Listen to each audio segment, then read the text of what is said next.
Lot, and I've been following his work for a couple of months since I got into the AI video space. And he stood out to me because of mainly because just of the atmospheric aesthetics that he has in his videos, and the continuity of his style and the lore that he builds around his imagery. There's like a lot of storytelling, and even though he doesn't need to say anything or have any narration in his videos, like you can tell there's a lot going on in this world, a lot of world building, a lot of creature building. I really like his his videos.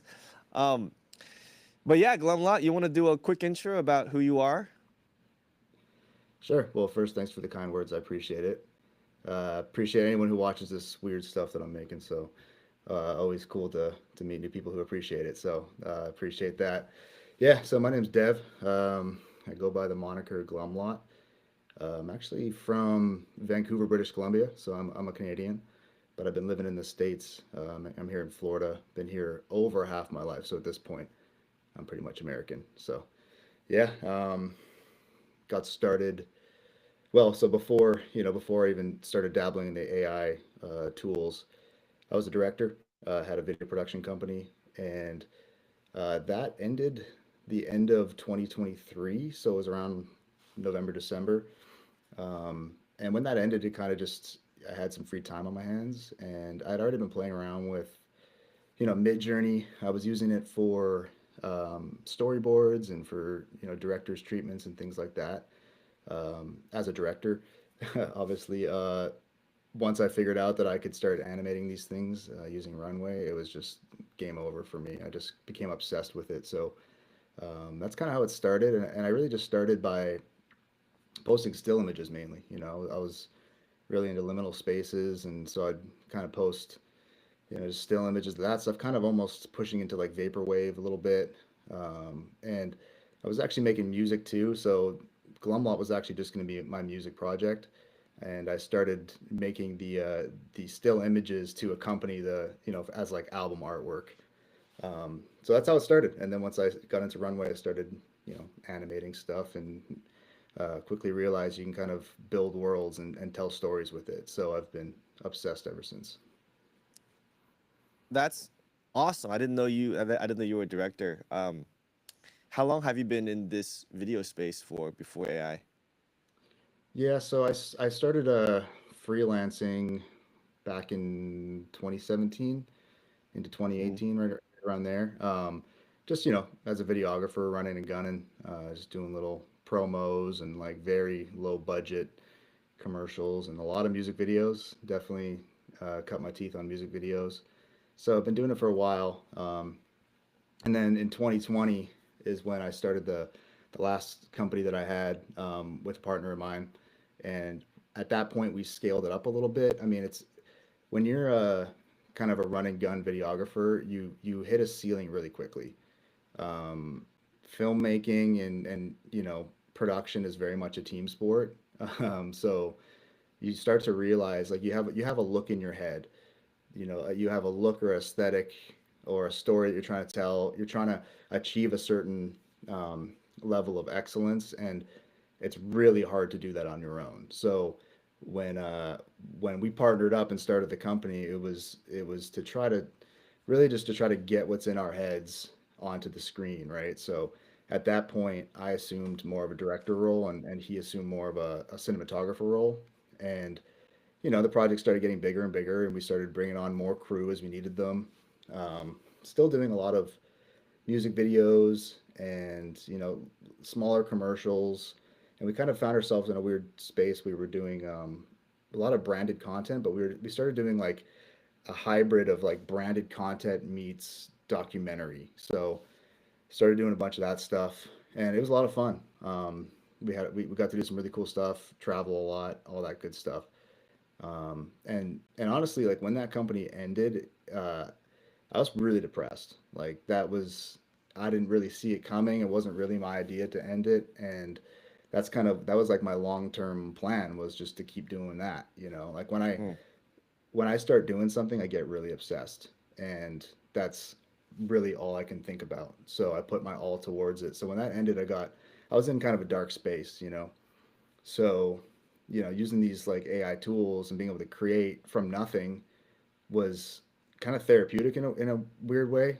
And I was able to start kind of making or like putting visuals to a lot of like even like screenplays I had written years prior that I knew I would never make. When you're writing something, you're writing with a producer hat on, knowing how much it would cost to do it.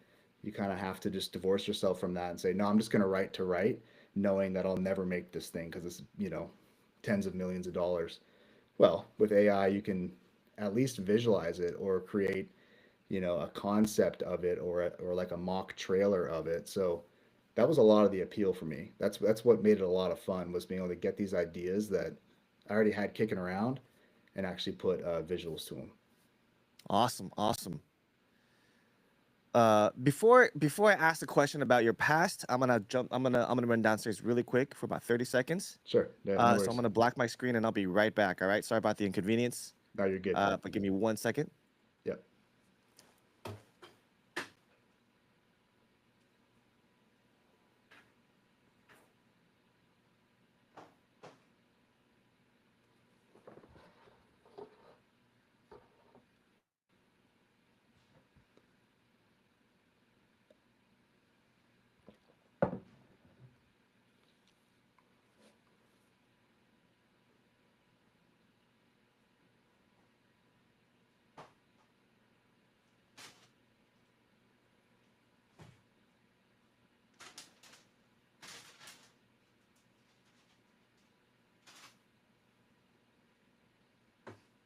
All right, I'm back. Give me 1 second. All right. Thank you for waiting. Now you're good, man. All right. So Whereabouts are you? I'm in Taiwan, so it's like Oh, okay. 10 a.m. here. Yeah. Right on. Yeah. Um, Okay. We're 12-hour difference then. no, it's like around like what 12 hours, right? Yeah. Yeah. Yeah. Um, and so did you go to school for video or art? Yeah, so in a roundabout way, I went and I went for audio production really. So I went to a school called Full Sail in Winter Park, which is kind of like Orlando, Florida. Mm-hmm. Um, Went there, I got my associate's degree. It's like a accelerated program, so you get your Oh. associates in 1 year, you get your bachelor's in two, kind of thing. Um, and yeah, so my goal was really at that time, right? This I would have been 20 when I went. At that time, I was, I've always been a musician, so it's always kind of been music first for me. Mm-hmm. And in my teen years, I learned how to record and to produce, just using like Fruity Loops back when it first, the demo version of Fruity Loops where you had to create something and you couldn't save, so you had to kind of just like create something in one pass. That's where I got started, and again, got obsessed with it. And eventually, my goal was really to own and operate a studio, be an engineer and producer. So went to school for recording arts. It was great, met a lot of really really great people, learned a ton, and got out of that and never ended up working in a studio. And I've Mm-hmm. always had like my own little home studios and stuff, but really never did what I had planned on doing. Uh, it was a weird time in life. I moved back and forth, back to Vancouver and then back to Florida, trying to figure out what I wanted to do. And actually, eventually got hired on to do live production, so like live AVL, audiovisual lighting production, at a big church, like at a big mega church. So I did that for like 9 years. Mm. I was running all their live production teams. It was a big multi-site church, so they had like at the time they had 4 or 5 campuses, and I think now they have like 10. So pretty Yeah. huge church. But I learned a lot. I think that taught me a lot, and really it taught me a lot of what I needed to know when it came to directing, because uh, directing is very much like it's a leadership role. A lot sometimes it can feel like babysitting a little bit, but for the most part, it's more about kind of holding the vision and being able to articulate the vision and make it clear, while also kind of inspiring people around you to kind of do their best work to hopefully serve that vision. And I learned a lot of that stuff like in the church days, honestly, because live production is it's very similar in that way, but it's very high stakes because everything is, anything can go wrong, in the blink of an eye, and you have to be able to stay cool and lead your team through it. Most of which are volunteers, so they're not even paid to be there. So I definitely learned a lot through that experience, and I was able to take a lot of that into directing. They're different, but they have a lot of similarities. Yeah. But there was something about filmmaking though, like, so not to get too long winded, but it's part of the story. So I'd been working at the church for like 9 years, and so I'm in Florida, right? So we have hurricanes all the time. We had a big hurricane come through. It was Hurricane Irma. I'm not sure if you ever heard about that one back in 2017. It came through, and we kind of got lucky. More the town that I live in, but like just north of us got hit really hard. And because I was working at the church at the time, anytime something like that happens, they suspend all their like regular operations and pretty much just go out and help the community, right? So Mm. um, we spent that whole week after Irma just going out and like helping people who, say a tree fell on their house. We'd go and like cut the tree off and bring it to a burn pile, all that stuff. So we're doing that for like all week. And Mm. I was leading a team in Fort Myers, Florida, and we work on this tree, this big tree. Someone else was doing the cutting, and me and some other guys would run in there, grab the pieces, bring them to a burn pile. Mm. And I don't remember any of this. This is all told. This is all told to me after the fact because I don't remember any of it. But working on this big tree, and I guess this big limb kind of fell and like pivoted on itself and swung around like a slingshot. And me and the two other guys, again, I don't remember this, but me and the two other guys went running, and I was the unlucky dude to get hit. I got crushed by it. And I remember waking up just being in like severe pain. I couldn't catch a breath. I was completely winded. And they took me to, the ER. Pretty much ER. They were just like overrun with people. So they're like, they did some X-rays, and they're like, you got a bit of you have an acute fracture in your pelvis, but you're good to go. So they sent me home on some crutches and some pain meds. And I went home and I spent the most excruciating, that was a Thursday. So if, the rest of that night, and then Friday, Saturday, Sunday, I was at home just in excruciating pain. Anyways, it turns out, the following Monday, I went back to the hospital to get a second, or to the doctor to get a second opinion. I had completely broken my pelvis in three places. I had like three broken ribs, partially collapsed lungs. So like the ER doctor, I don't think he knew what he was talking about sending me home. But anyway, so that put me out for like 4 months. I had to have surgery. I had to have, an external fixator coming out of my, holding me together, the one that comes out of your body. So I was like double non-weight bearing. I couldn't even put pressure on my feet for 3 of those months. So I was completely bedridden. And through that time, there's not a lot to do during a time like that, but like watch Netflix and just like either wallow in depression or really start thinking like, all right, life is short. I almost died. Like, what do I want to do with my life?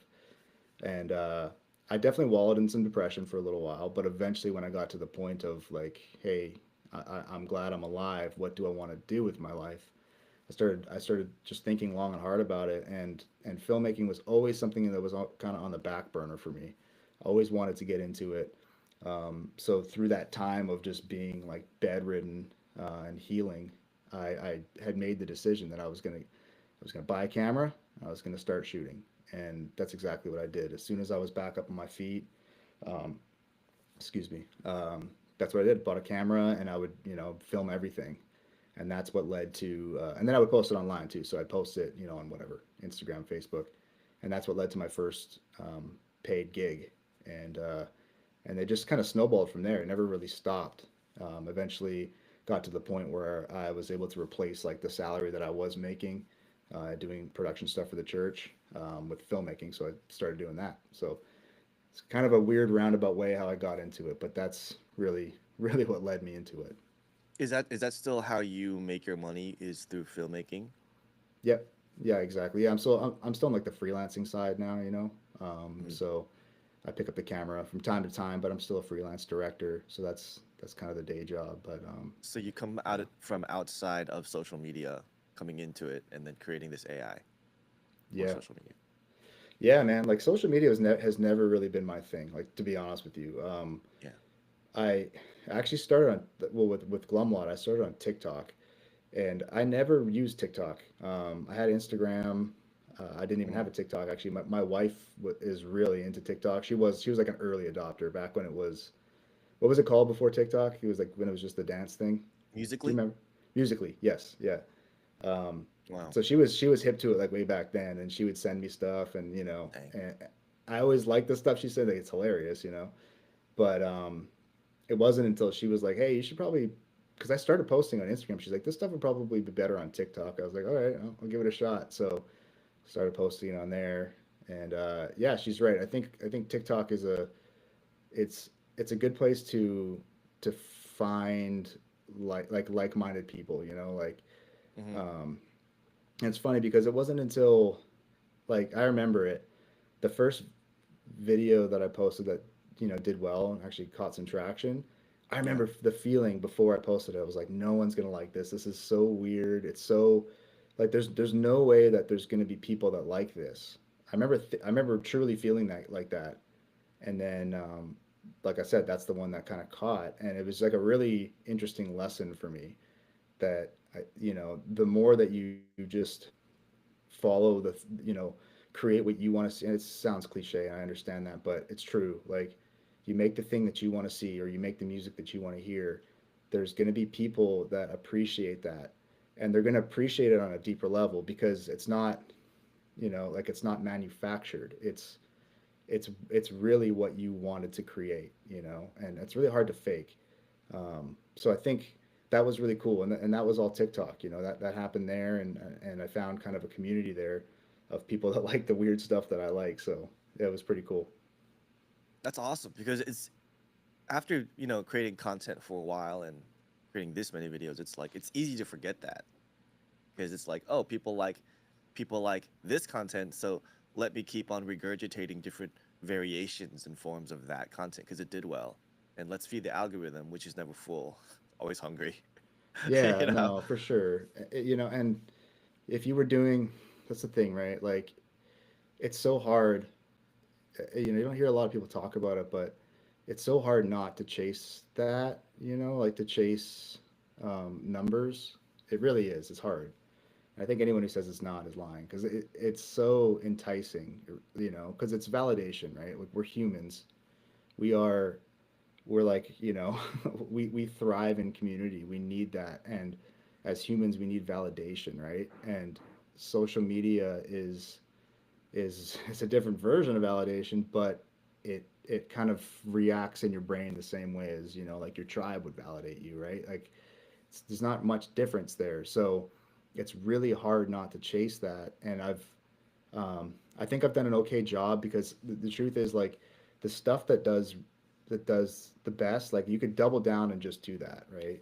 And there's nothing wrong with that, especially if you love it, it's something you do. But I've always just like I'm really scared of getting bored with what I do, so I've always tried to keep at least a few different styles or genres or whatever going because I like them all, and I don't. I'm really scared of getting like pigeonholed into just like the one thing, So yeah, it's a constant thing, and the more you grow, the harder that becomes. But um, I think it's just something you got to just be aware of, like what do you, because it's the thing too, like it's the long game, right? It's like it's very much a marathon, not a sprint. I mean, some people maybe just want to run a sprint and be done, sell their account or whatever, and that's fine. But for me, it's not that. Like I like to build things. I like to be proud of what I'm doing. So for me, I'm really just I'm cognizant about uh, this being fun still in a year from now or in 2 years from now, and it won't be fun still if I'm just doing the same thing over and over again, chasing numbers. Mhm. Yeah, that's a good way to see it. How many videos did you post before the first viral one? And what different ways of, you know, directing, editing, or ideation did you try before the first one blew up? Yeah, I'm not sure exactly how many videos I had before that one. It might have been it wasn't a ton, probably 20, maybe. Mm, 15 to 20. But they were all very different from each other. You know, I was very much. That's the thing about AI, right? Like you can do anything. So mm, that's like the fun part too. Is when you first start, is like you're just exploring it. You're like, all right, what do I want to see? Like, and I like a lot of different things. So that's that kind of, you're just like testing it out. You're testing and exploring, and then in my case, I was posting as I was doing that. You know, um, because from the very beginning, for some reason, I don't. I'm a perfectionist. I'm OCD. Like I have all that stuff. When it comes to everything else I've done in life, like I always hold on to things, and I'm too scared to show them until they're perfect, which never really comes, right? But for some reason, I don't know why, with Glum Lot, I just never had that. I always had that like done is better than perfect mentality, and I'm so glad, because that really is the way to learn. Like that's the way to learn, and then obviously, like we're talking about right now, like find your audience, right? So yeah, it was probably 15 to 20 videos, all very different styles. Before I found that one, the mm, tools, honestly, man, the tools kind of stayed the same like till now. I'm I'm a bit of a luddite when it comes to technology. Like if I mm, find something that works, I tend to just stick with it. So like for me, you know, like I said, I was already using Midjourney just as a director. yeah. And then the first thing well, yeah, I think the first thing I tried was Runway, Mm, and it might have been Pika. I think I may have tried Pika like once, and that was just, it wasn't for me. yeah. But yeah, it was Runway, like really quick, and it was always kind of the same workflow, right? It was, you know, text to image prompts in Midjourney, and then taking those images one by one into Runway and doing image to video. I still do that till this day. Mm, I have played around with some other tools. I don't know. Like I said, like I get stuck in my ways, and for me, like thinking about learning another, like not that they're that hard, but even like signing up for another thing and like having to just my having that in my brain, it just makes me feel like less likely to want to make something. It's clutter, you know? It's like having a messy desk. Like it's not, I want just as little, you know, bullshit from like idea to creation. I just want to be able to make it. And yeah. so when you find something that works, at least for me, that's just my personality. I find something that works and I stick with it until there's an idea that I have that can't be done that way, and I feel strongly enough about it that I'm willing to go learn something else or sign up for another tool. You know, that's Yeah. really the only time I'll budge. Yeah. Hey, before I ask the question about that, I wanted to revisit your work before that first video. So you said 15 to 20 videos, right? How many videos were you posting a day? And how many days did it take you to post those 15 to 20? So I was at that time, I was posting every day, but wasn't always videos though. I would mix it up. Oh, I would do probably at that time more still images than anything else. really? Like Yeah, single or slideshows? just single. Yeah, I was just doing like liminal spaces. You know, I was creating liminal spaces in Midjourney, and I was just posting those with some music that kind of passed the vibe check, and that was really it. And then when I started doing videos, I remember that too. Like I remember um, that feeling of this is manageable. Even like posting every day, I'm like, because they're images, you know, like in Midjourney, you're creating thousands of them, and it's Mm, really easy just to post images. That's easy. But as soon as you start getting into video, it's like, oh, it takes more time. And I remember having that like conversation with myself, like, man, am I going to be able to post a video every day? And obviously, no. Like that, I never even tried. To me, it was like, I did the images most days, and then like a video once or twice a week for a while. mm, And then I think once that one did well, um, I started doing, it was probably like every other day or every 3 days I'd post a video. I just kind of went hard with it, and I know other people do way more than that, but for me that's hard. wait, so the um, 20th video, the one that went viral, was the mhm. first video you did on TikTok? No, I had done, I had probably done, like I said, I might be off a little bit, but I had probably done like 15 to 20 videos, I think. Hmm. And I was posting them on TikTok. Yeah, they were. Um, I was doing like mock trailers, like some mock trailers, and then some little like they were kind of similar to what I do now, but they weren't like aesthetically they weren't the exact same, but they were kind of close. They were like little, 45 to a minute things. And I was posting them. Yeah, I was posting those on just on TikTok at the time. I wasn't posting them on Instagram. Mm, gotcha. Yeah.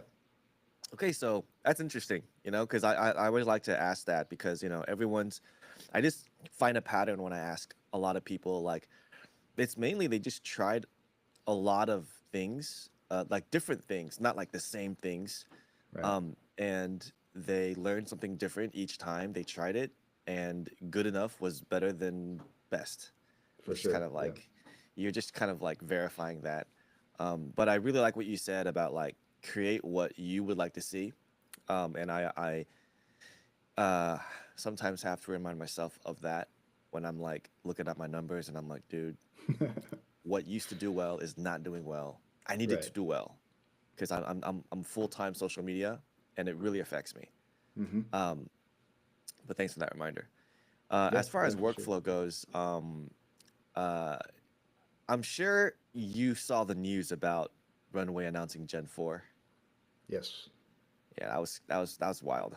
I was in bed. I was like, oh my gosh, dude, it's week to week, man. There's like something new coming out from this X or that company, and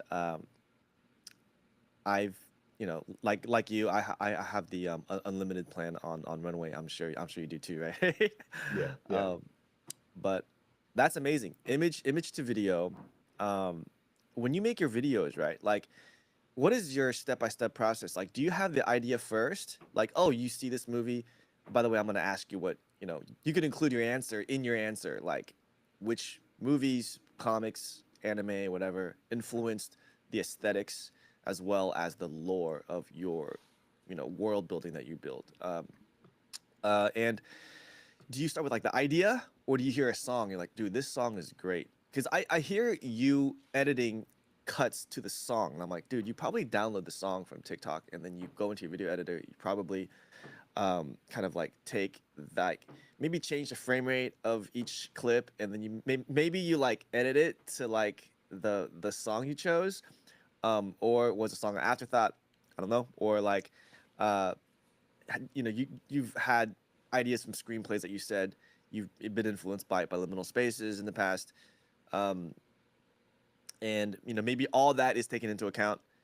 But like, how does it go? Like, is it idea first or the sound first, or you're like something happens to you today, and then you're like you create an idea based on your experience in the real world. Yeah. How does that work? Yeah. No, that's a good question. So when I first started playing around with the AI stuff, especially with the video, it was very much visuals first because I was doing so much experimentation and just testing and trying to find looks and stuff. So it would very much start with that, and then I would just think like, okay, well, what soundscape would fit this, and then I'd go and I'd start looking around. Now it's flip flopped. It's the opposite. I'm very much inspired by music first, which I've always kind of been that way. I mean, uh, had I've always kind of seen visuals when I listen to music. Just it's always been a thing for me. It goes back to like making music videos or even like playing in a band and figuring out music videos or like album artwork, stuff like that. So that my mind works that way. So now I find it easier to find the song that I'd like to create around and match the visuals to that, because a lot of the times like a story will play out in my head. Like I'll see a sequence of shots as I'm listening to a song. Um, so for me, like I just have a bunch of playlists. I'm constantly listening to Spotify. I'm just making different playlists and kind of different subgenres, and I'm always just constantly saving stuff, earmarking it for later. And sometimes I'll hear a song and I'm like, I got to make something for it right now, and I'll just have all the ideas already. So for the most part now, it's music first, and then and then really just creating what I see in my head, uh, visually, and that's usually how it is. But again, in the beginning, it wasn't that way. In the beginning, it was very much like I got a bunch of these visuals, and sometimes I'll even like cut them together, and then I'll add music, and yeah, I'm always gonna adjust things to the grid and make sure that it's landing on beat, just for maximum impact. I mean, that's again going back to like music videos. I that's just the way I think. I can't.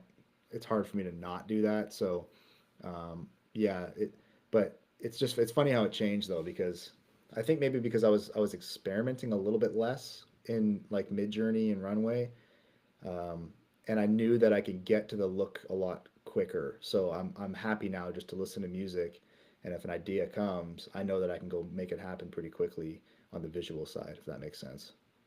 How do you okay, so uh how many platforms are you currently monetizing on? And like how do you handle copyright issues when you use music that other people make? And do you use Udio or Suno or other kinds of text to music AIs? All right, I monetize on exactly zero platforms. It's just not something I'm doing right now, nor have I ever. Uh, there's nothing wrong with monetization. It's just the way. So every single creative passion I've ever had in my life, I have figured out a way to monetize and make it a business. You know, I've just always done that. Like from playing in bands to producing music to obviously picking up a camera and then making it my career. Like it and what I've learned for myself, and again, I'm only speaking for myself. It just inherently changes things. The minute that money is involved, um, you can't help but look at it differently, and it for me just becomes less less about the fun of creation and more about what is going to make the most money. I mean, that's just your brain goes there. So I've just been really weary of like not doing that, because I really enjoy what I'm doing with Glum Lot. Like I really am. It's my hobby. It's a passion. I love doing it. I'm obsessed with it, and I don't want that to change, At least not yet. Like I don't know where it's gonna go. I don't really have plans for it, but I know that I really enjoy it, and I want to try to keep that intact for as long as I can. You know, What about Glum Lot do you enjoy so much? I don't know. I think there's something therapeutic about it, and I'm not.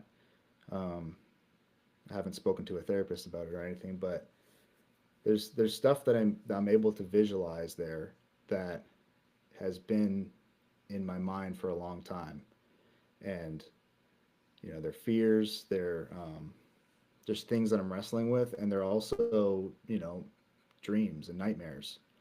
That stuff, it just comes out, and not even that I'm that consciously doing it when I'm sitting there thinking of what I want to see and what I want to make, but it always ends up coming out. So there's something therapeutic about it. There's something, and it's fun. I really enjoy that creative process because here's the thing about like, so okay, say you have a production company and now you're scaling up, you're doing a little bit bigger projects, now you're doing commercials, now you need a crew of 10, 15 people. It's like the more what I found, it's like the more money's that involved, you think like, oh, we can be more and more creative, but you almost get more like encumbered by the machine. It's like because it takes all these people and it takes all the schedules and it takes all these permits and it takes all these things have to be done for the fun part to be done. AI got rid of all that, and listen, like I see both sides, of the coin when it comes to AI. I do, and I get that. I love that there are films made with large crews of people, of professionals and artists who are just brilliant in their craft, and they all work together to make one singular vision. I love that, and I don't see that ending. I hope to God it never does end. But for me, especially coming out of that, like I wasn't making features or anything like that, but it was to the point where we had a crew and we had to pay people and all that stuff, and that's great. But I had all these ideas that I was like, I just want to like make it, and so going from that to just sitting at my computer thinking like, cool, what do I want to make, and then boom, being able to see it, there was something like really. I don't know what the word is, liberating. I don't know. There was something really cool about it. It was just like, wow, this is different. And maybe it was because I was kind of burnt out on the production stuff, so it was like the right time in my life for that to come through and to like blow my mind on that level. Um, Mm-hmm. I don't know, but that's why to me it's always been so fun. Just like a constant experimentation, constant therapy session, I guess. I don't know. It's strange. It's hard to put into words, but there's something special about it. So it's like you don't have to have like you don't have to wait or get permission from anyone to just or go through any middlemen of any kind to manifest your imagination. Exactly. Yeah, and so to circle back to your other question too about like copyrights, right? When you're running a company and you're doing, you know, you're doing commercials or you're doing branded content or whatever for companies, you don't skirt around copyright laws. Like you play it by the books. You have to. You gotta do that. So when it came to Glum Lot, knowing that like I'm not making any money off of this, like I don't want to like blatantly steal people's stuff. Like that's not what I want to do. Although people would say that AI is that. Um, so I figured out pretty quickly. Okay, what is allowed? Like what does social media allow? Right. The whole like 1 minute rule is something I learned really quickly. Um, so I would pretty much just like, what's the saying? It's easier to ask for forgiveness than ask for permission, kind of thing. Like that was kind of my that's kind of what I live by with it. Mm. Um, but I'll say like to this day, like YouTube, I've never gotten any copyright strikes or anything like that that affected my channel. Like I've never had I've never had any blemishes on any of my accounts. TikTok, Instagram, YouTube, nothing.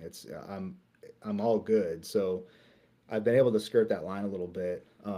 But something I do as well is I really this is just again something I really enjoy doing is I really like doing like little remixes and stuff, So a lot of the times I'll take a track that I know fits the vibe, or I have a story in my mind with it, and I'll bring it into Ableton and I will build things around it.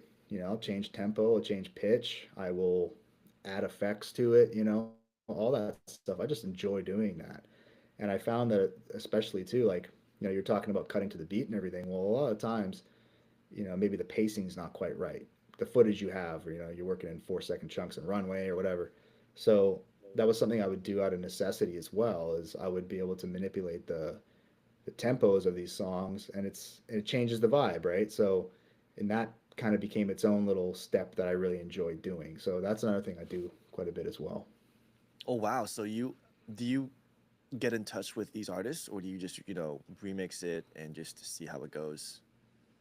Some of them I do if they're small enough, if they're on like Instagram and they're like, DMable, I will. I try to always tag them, at least if I use them. Like, I think the internet has changed things, right? Like Yeah. having this conversation, say even 5 years ago, I feel like would be really different. But these days, the music industry is tough. It's tough for artists to break through, and Mm. even an artist that does break through, it's really hard for them to make money. Um, so I don't know, and I might be wrong on this.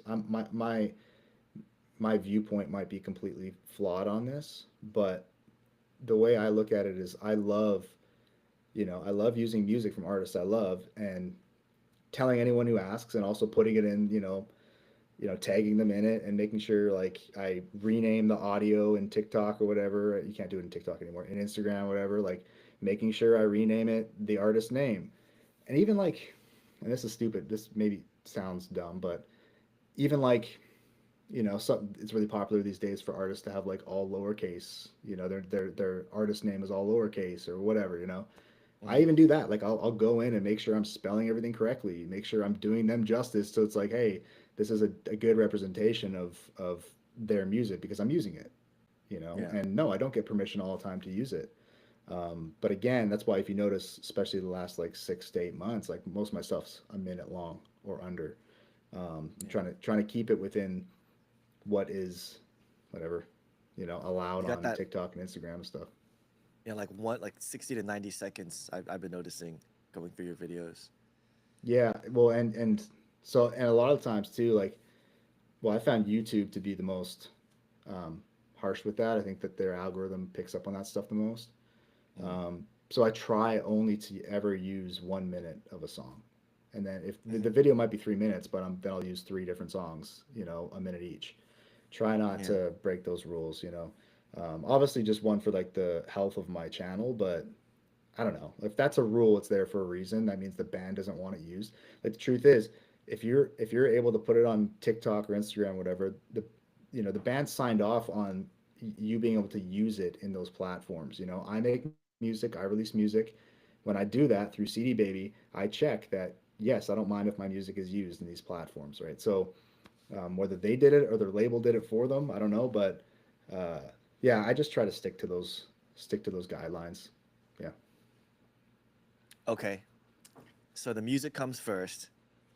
Uh, Maybe you hear the music. Maybe it reminds you of a screenplay you wrote or of a scene or an image in your mind pops up, and then maybe you go into Midjourney and you create from what you hear. Am I getting close to kind of like Yeah, you're on it, man. That's it. Yep. wow. Yeah, I've noticed montages. You you succeed a lot with even now. Like a lot of AI creators have moved away from montages and kind of went into like keyframing. Uh, Hmm. right. So have you played with keyframing at all? Yeah.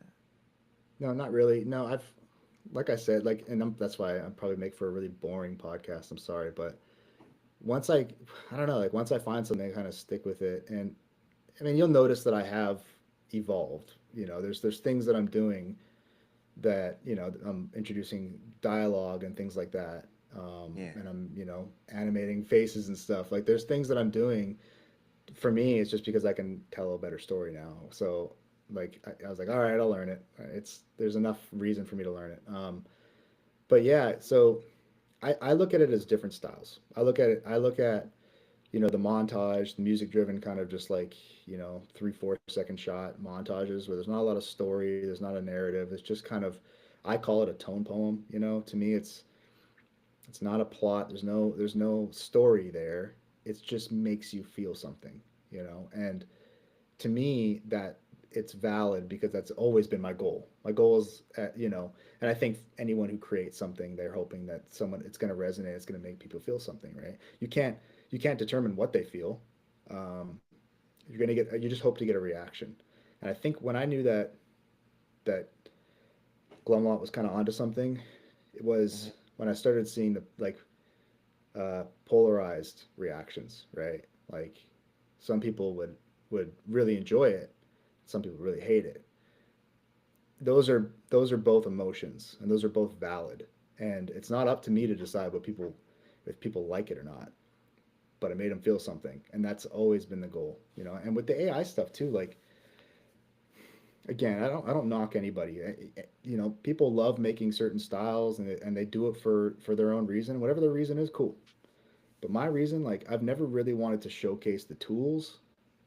Like I've never really been, I don't know, like I've never wanted it to feel like AI heavy. It's just all about what look at what these cool tools can do.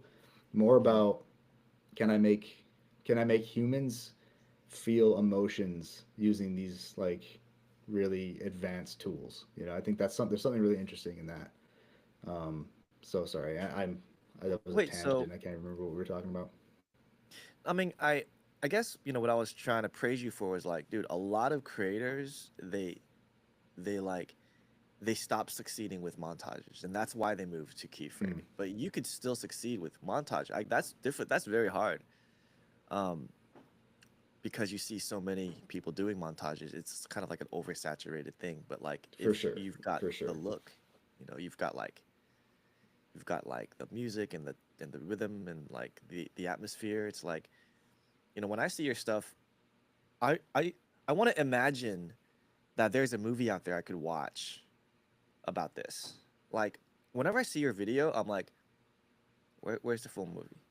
Like, where's the movie Yeah, trailer? Because I'm seeing a lot of edits, which is a trend.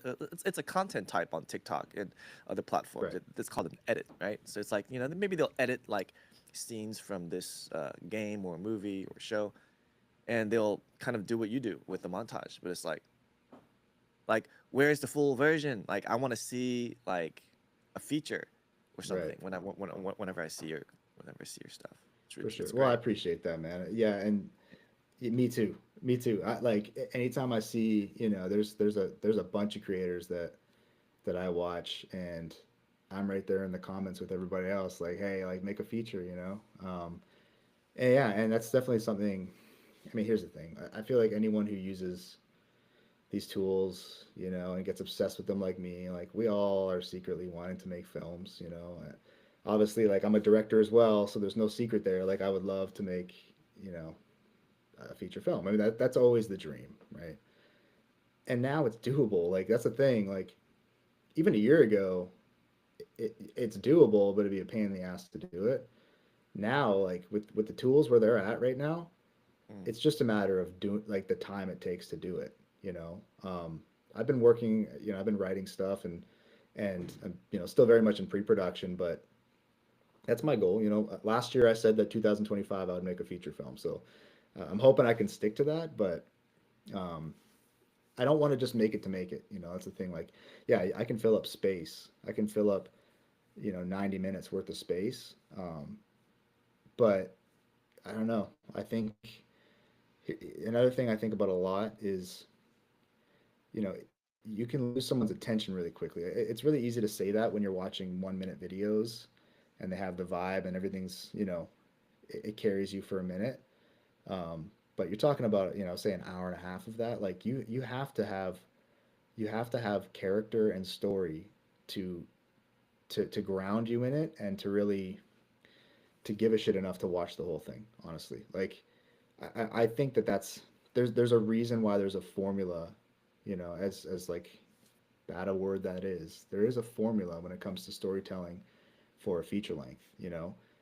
You at least have to have certain elements that will hold people's attention, um, that they actually care where it goes and what's happening. Now in my mind, there's creative ways of doing it. I think that's been proven.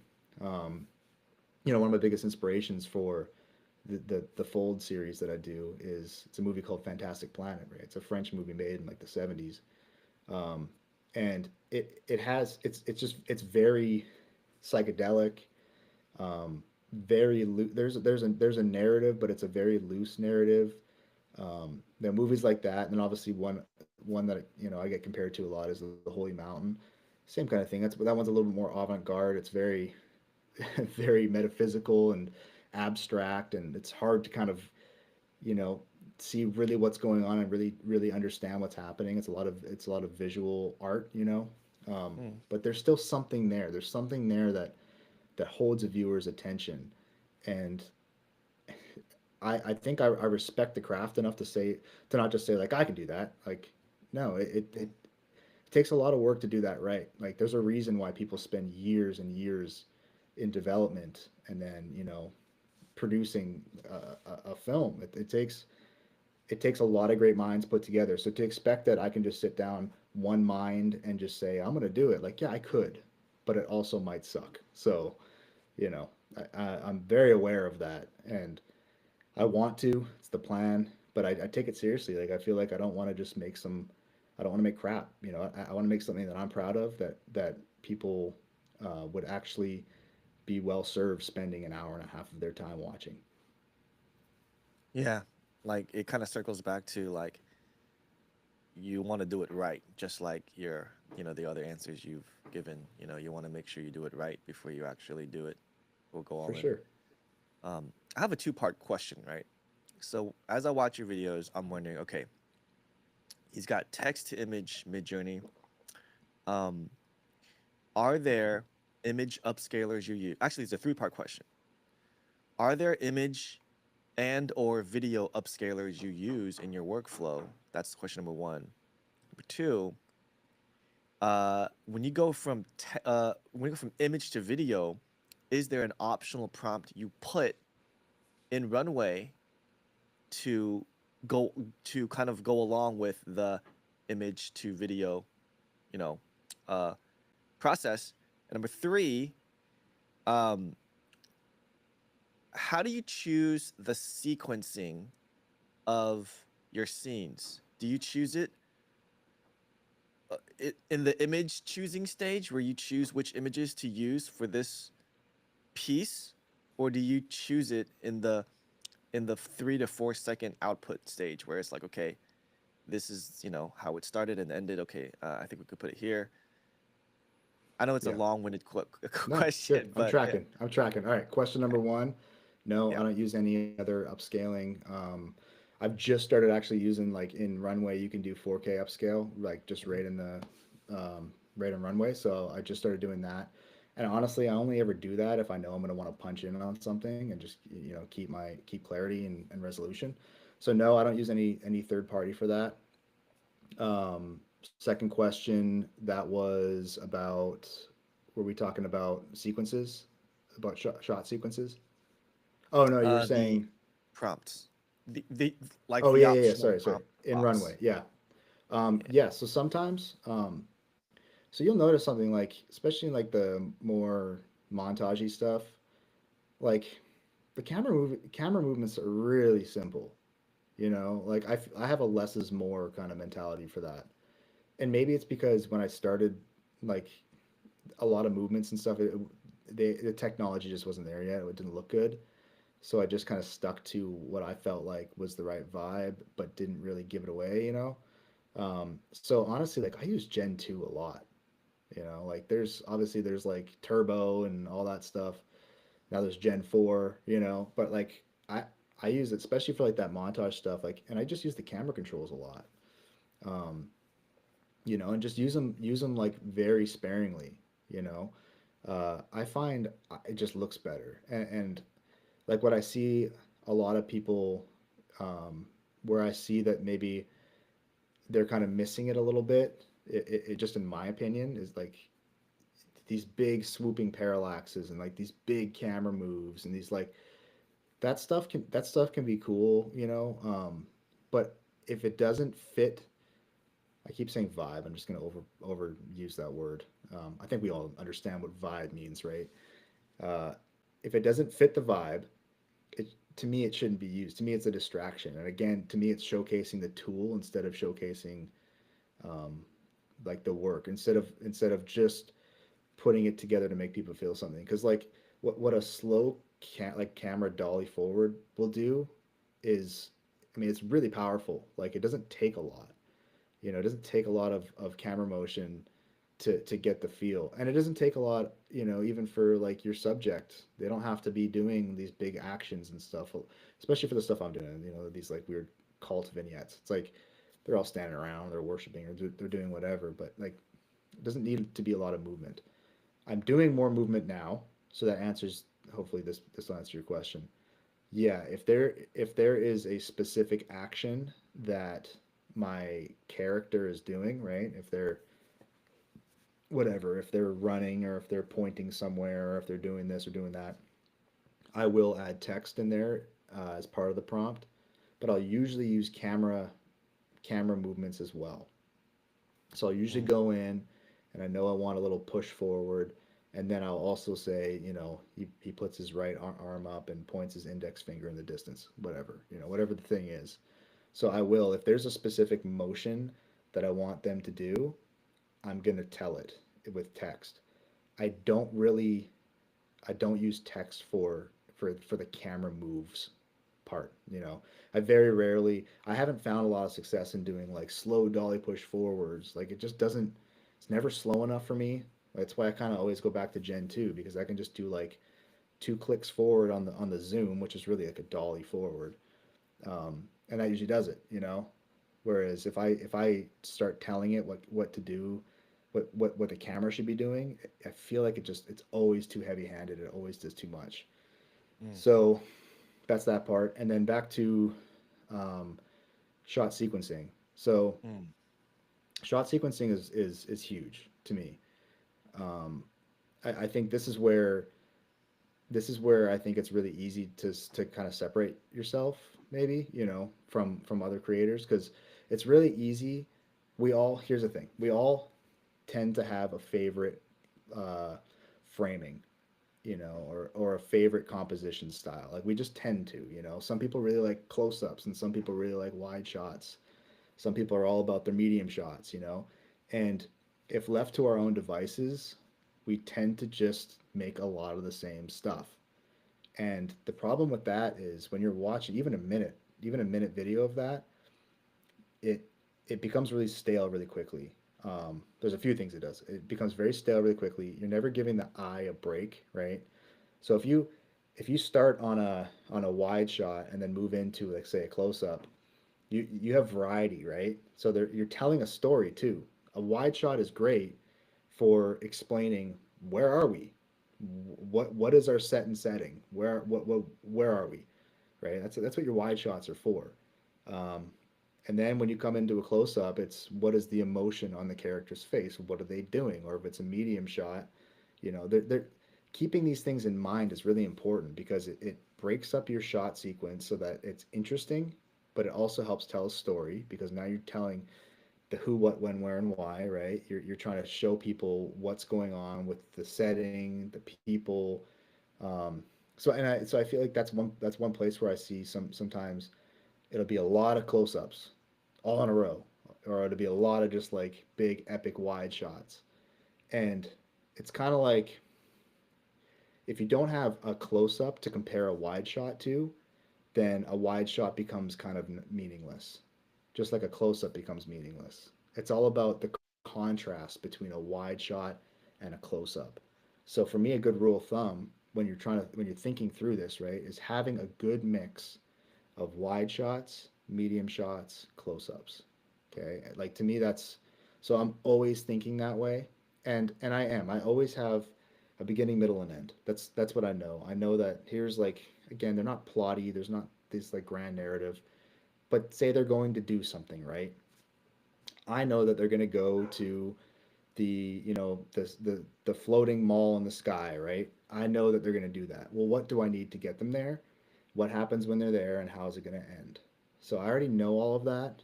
Now I just start breaking it down. Okay, where are my wide shots? Which is pretty simple because it's like, okay, usually the first shot of a new location, your establishing shot, is a wide shot. It shows where you are. Then you come in, maybe you're on a medium shot, kind of showing like three or four people, in a room. Then you jump to your close up to come zero in on one of them to see what is their emotion right now. So it becomes really easy if you think that way. Um, Again, like I know the word formula is a kind of a bad word sometimes, but there's a reason. There's a reason why. It's because um, humans absorb story a certain way, especially in this world where there's not a lot of dialogue. There's not a lot of, sometimes there's voiceover, whatever, but if you're just telling a story visually, this stuff becomes even more important. Okay, you got to have a good mix of composition. Your framing needs to change. So yeah, I have that in mind, and I've gotten to the point where it becomes really easy that way. Because I thought that way too, just even, or I think that way as a director, right? Like when you're going out for a shoot, you have a shot list. You know that way you have all your shots for the day that you have to get to tell the story. It's the same thing, or you can think in terms of a storyboard, right? It's the same thing. Um, that's why it's good to have something like that, so you know you're not going to miss out on any of those things once you do get into the edit. And you also said too, you said something as well. You said, does that happen in the edit as well? Yeah, sometimes it does, right? Like sometimes you break the rules in the edit because something works really well, you know? You might have had an idea, but until it's on your timeline and you're cutting it up with the music and things are flowing, you might be able to break those rules because it works and because it has, more emotional impact. You can do that, So you are constantly changing things, and it's not like I always have everything 100% figured out before I even get into the edit and nothing changes after that. Like no, things always change, but going into it with that mindset, I feel like is really helpful because then you're at least going to get what you need. And if you want to break the rules and you want to change things, you can do that in the edit, but at least you have what you need. All right. I know we are at the 1 hour mark. I just wanted to respect your time to see if we had any room for any more questions or Yeah, you're whether or good, not, man. Yeah. Hey, I'm So a I night had owl. the All I'd be doing right now is just like watching YouTube or something. So you're good. I had a two-part question, which is like, okay, I noticed you have different visual transition styles. You don't just have one transition style between two clips. I'm wondering if it is a transition between two scenes, or how do you determine when to use a specific fade in, fade out, or a flash, or just the common like cut to the scene. I Yeah, guess that's one question, and the other question is, what are the key principles to nailing your visual aesthetics in Midjourney without giving away your secret sauce? sure. Yeah, that's a good question. So when it comes to transitions, so here's another thing too. This kind of goes into the last thing we were just talking about as well. But now we're talking movement, right? So when you are prompting or you're doing your camera movements in whatever platform you're in, um, that's something I'm also thinking of a lot. I like to build in at least a couple of sequences in a video where I have one continuous motion, right? So a lot of the time the default is that motion is forwards, right? You're always going forwards, so you're always doing dolly pushes forwards and it cuts to the next shot that's also pushing forwards. That's fine, and you can usually get away with that for the most part, but I like to mix it up. I like to do, a lot of times you'll see I'll do, camera truck left to right. And then in that next shot right after is also trucking left to right. And that next shot after is also tracking left to right. You have to it's it's hard to explain this, but you have to I think of it as like almost like a water hose. Like you're directing energy, right? So where's your energy going? Your energy is going forwards, forwards, forwards. If it all of a sudden starts going backwards, that's an abrupt transition. You can do it and you can do it all right, but I always like to try to like path of least resistance. So if I'm say I have three shots in a row that are moving forwards, I might have something where the person in the shot, I'm moving forwards, maybe that person moves to the right. Okay? Now that has motivated my next movements for my camera because that person moved to the right, it gave energy to the right. Does that make sense? So if I right now, Mm, right, say I'm whatever, I'm a cult dude wearing a robe, and all of a sudden I dart this way, our eye now just did that. So that's a really good cut point to cut to a shot where the camera's now moving that way. Or the action is also moving that way. So you got to realize like the things in your frame, they are creating energy and they're creating emotion, not emotion. They're creating a motion in certain directions, right?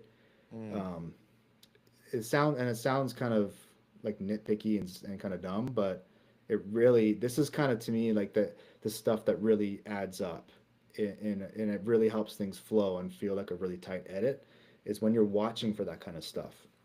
So like trucking left right, like just keeping the motion, the energy in the right direction. I almost look at it as like a three-dimensional puzzle, right? Like, okay, are we mm, going down this corridor? Okay, now we're going to take a right and we're going to go down here for a little while. Then we're going to go forwards again. Then, we might take a left and go backwards a bit. Like, I think of camera movements in three dimensions like that.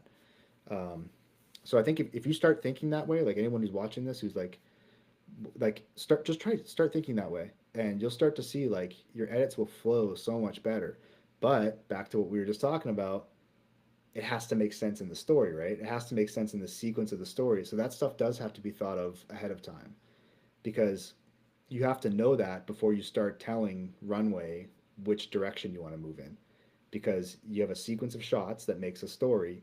So you have to know that in order to be able to create that motion. So that's big. So back to like cuts. So a lot of it's a feel thing. A lot of it's just like, so let's say like a flash cut, right? A lot of that you'll see is like based on the impact of the song. If there's like a change in the music, it's there's usually at that point I usually use those for a pretty abrupt change in scenery. Um, if it's going from one location to another, I think it's a really good way of doing it. But I like it just for the impact. Um, I like those flash cuts. Just it just creates like this like quick rise, this jolt of energy. I'll do that. When it comes to, I don't do a ton of dissolves, but when I use the dissolve, it's usually it's usually in something that feels a little more psychedelic. You know, if it has that feeling already, um, it kind of harkens back to like cheesy '80s movies. You know, like there's a lot of dissolves, especially in like music videos and stuff back then. Like dissolves were really popular, and you don't see them anymore.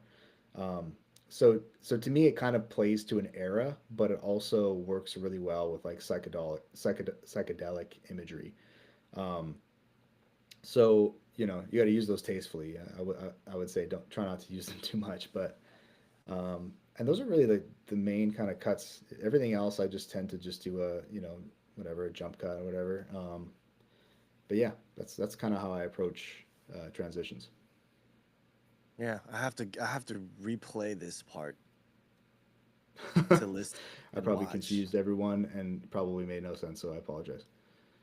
It No, makes sense because in it my was mind. That's the and it's hard to verbalize some of this stuff too, right? I'm sure you know you edit and everything. Like you've been there. Like to try to explain something that in your because we all have a weird way of thinking of everything, you know. So when you have to, literally the first time I've ever tried talking about this. So it's the best I could do.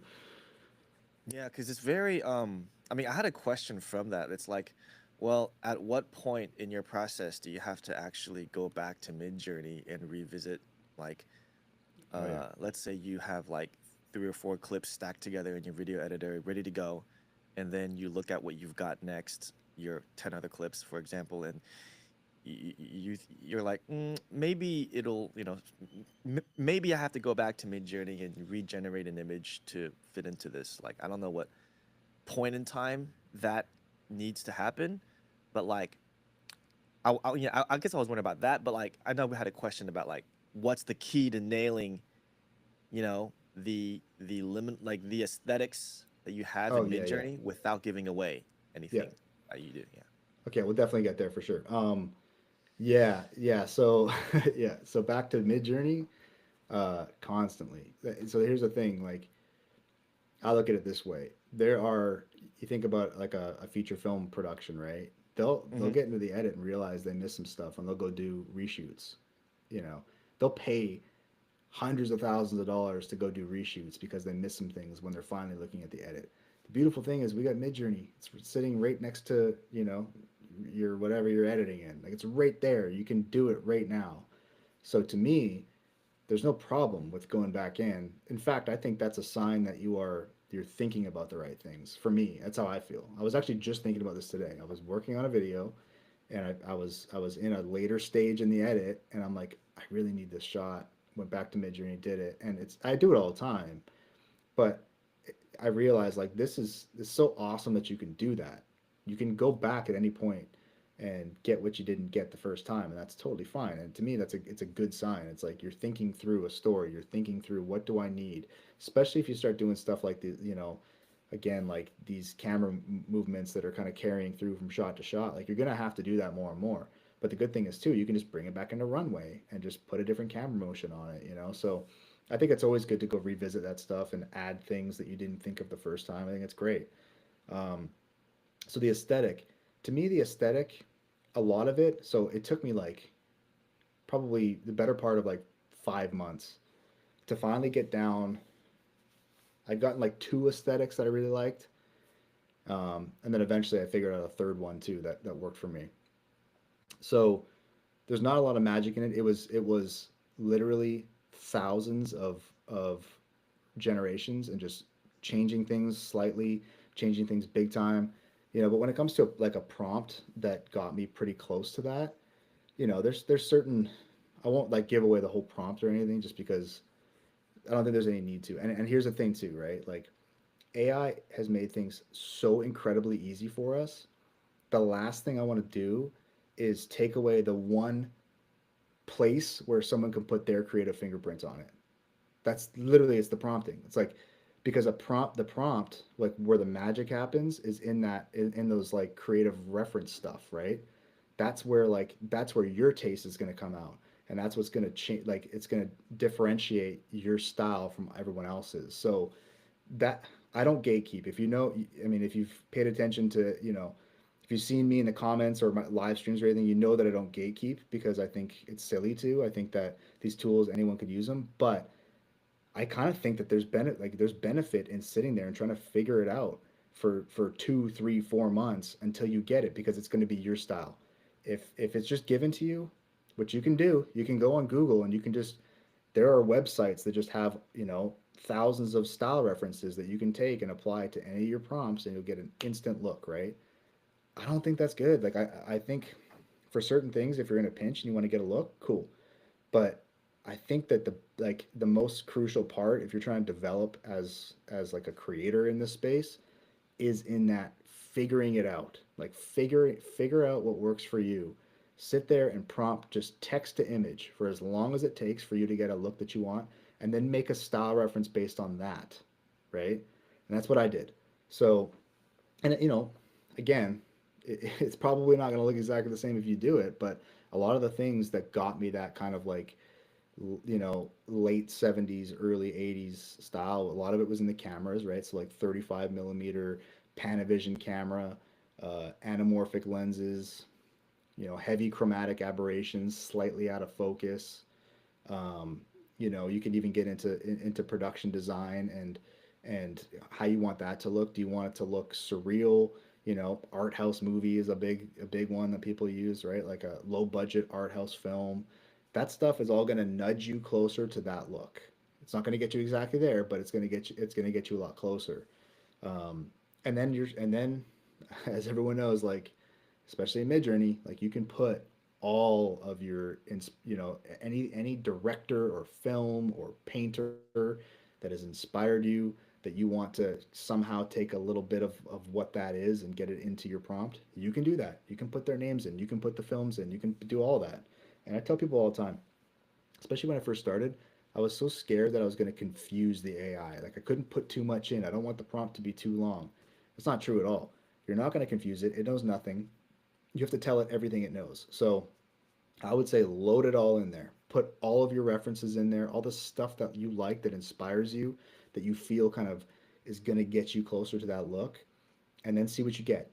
You're probably going to have to go in there and remove some. You're probably going to have to add some, but I don't know, that process to me was like, it was crucial. Like just like the figuring it out part was crucial to me. So I hope that makes sense.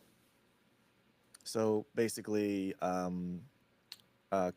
creating a text to image like period of time where you're experimenting with like the aesthetics and the look, and then turning that into a style reference, on top of like perhaps using films or eras of media that inspired you, like that look, and then having those words, feed those into the text to image generator, as well as like directors or artists as well. Yep, Um, exactly. Yeah, like in the yeah. style of, and then all that stuff.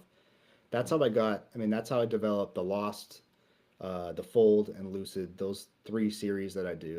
That's the way I did that. I was able to just like, just I remember being so frustrated and watching other people's stuff and just being like, how the hell did they do it? Like that's mm, that struggle, right? Like that feeling of like you're equal, like you're equal parts inspired and frustrated, because you're like, why is Midjourney not look the same for me? Like, do I have a different program? Like that's how it feels, right? Eventually yeah. you'll get there. Like eventually you're gonna get to that place, and then like months later, I don't know if it had already was a thing or they came out with it, but they came out with the whole style reference thing, and I was like, then it made everything easy, because now I have images I like. I can make a style reference out of that and keep complete consistency. And also, man, like I'm not a purist. I've used there's a there's like a newer series that I've been doing that I use images from other films as a style reference. I like the aesthetic of these certain, there's like 3 or 4 films, like these, Mm, like again, like late 70s, early 80s films that I really like the look of them. And there's one painting in there too. And I put those in and I created a style reference from that. So yes, I have done it the hard way, but I'm also, now that I know like style references are a thing and how easy it is, that I could just go pull a couple images off the internet to give me that aesthetic.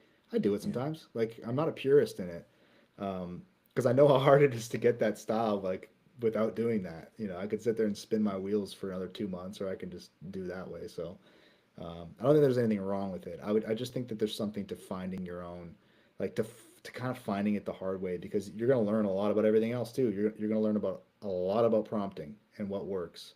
Hmm. So I think there's just something important to that part of it. Yeah, I mean, I feel like I'm in a dream when I'm watching your content. Do you ever do you have a diary? Do you ever write down your dreams?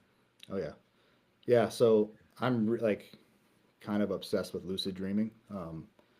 It's been something like I've always, as far back as I can remember, I've been able to naturally lucid dream. Not every night, it might be once a month some years, and then sometimes it's once every couple weeks.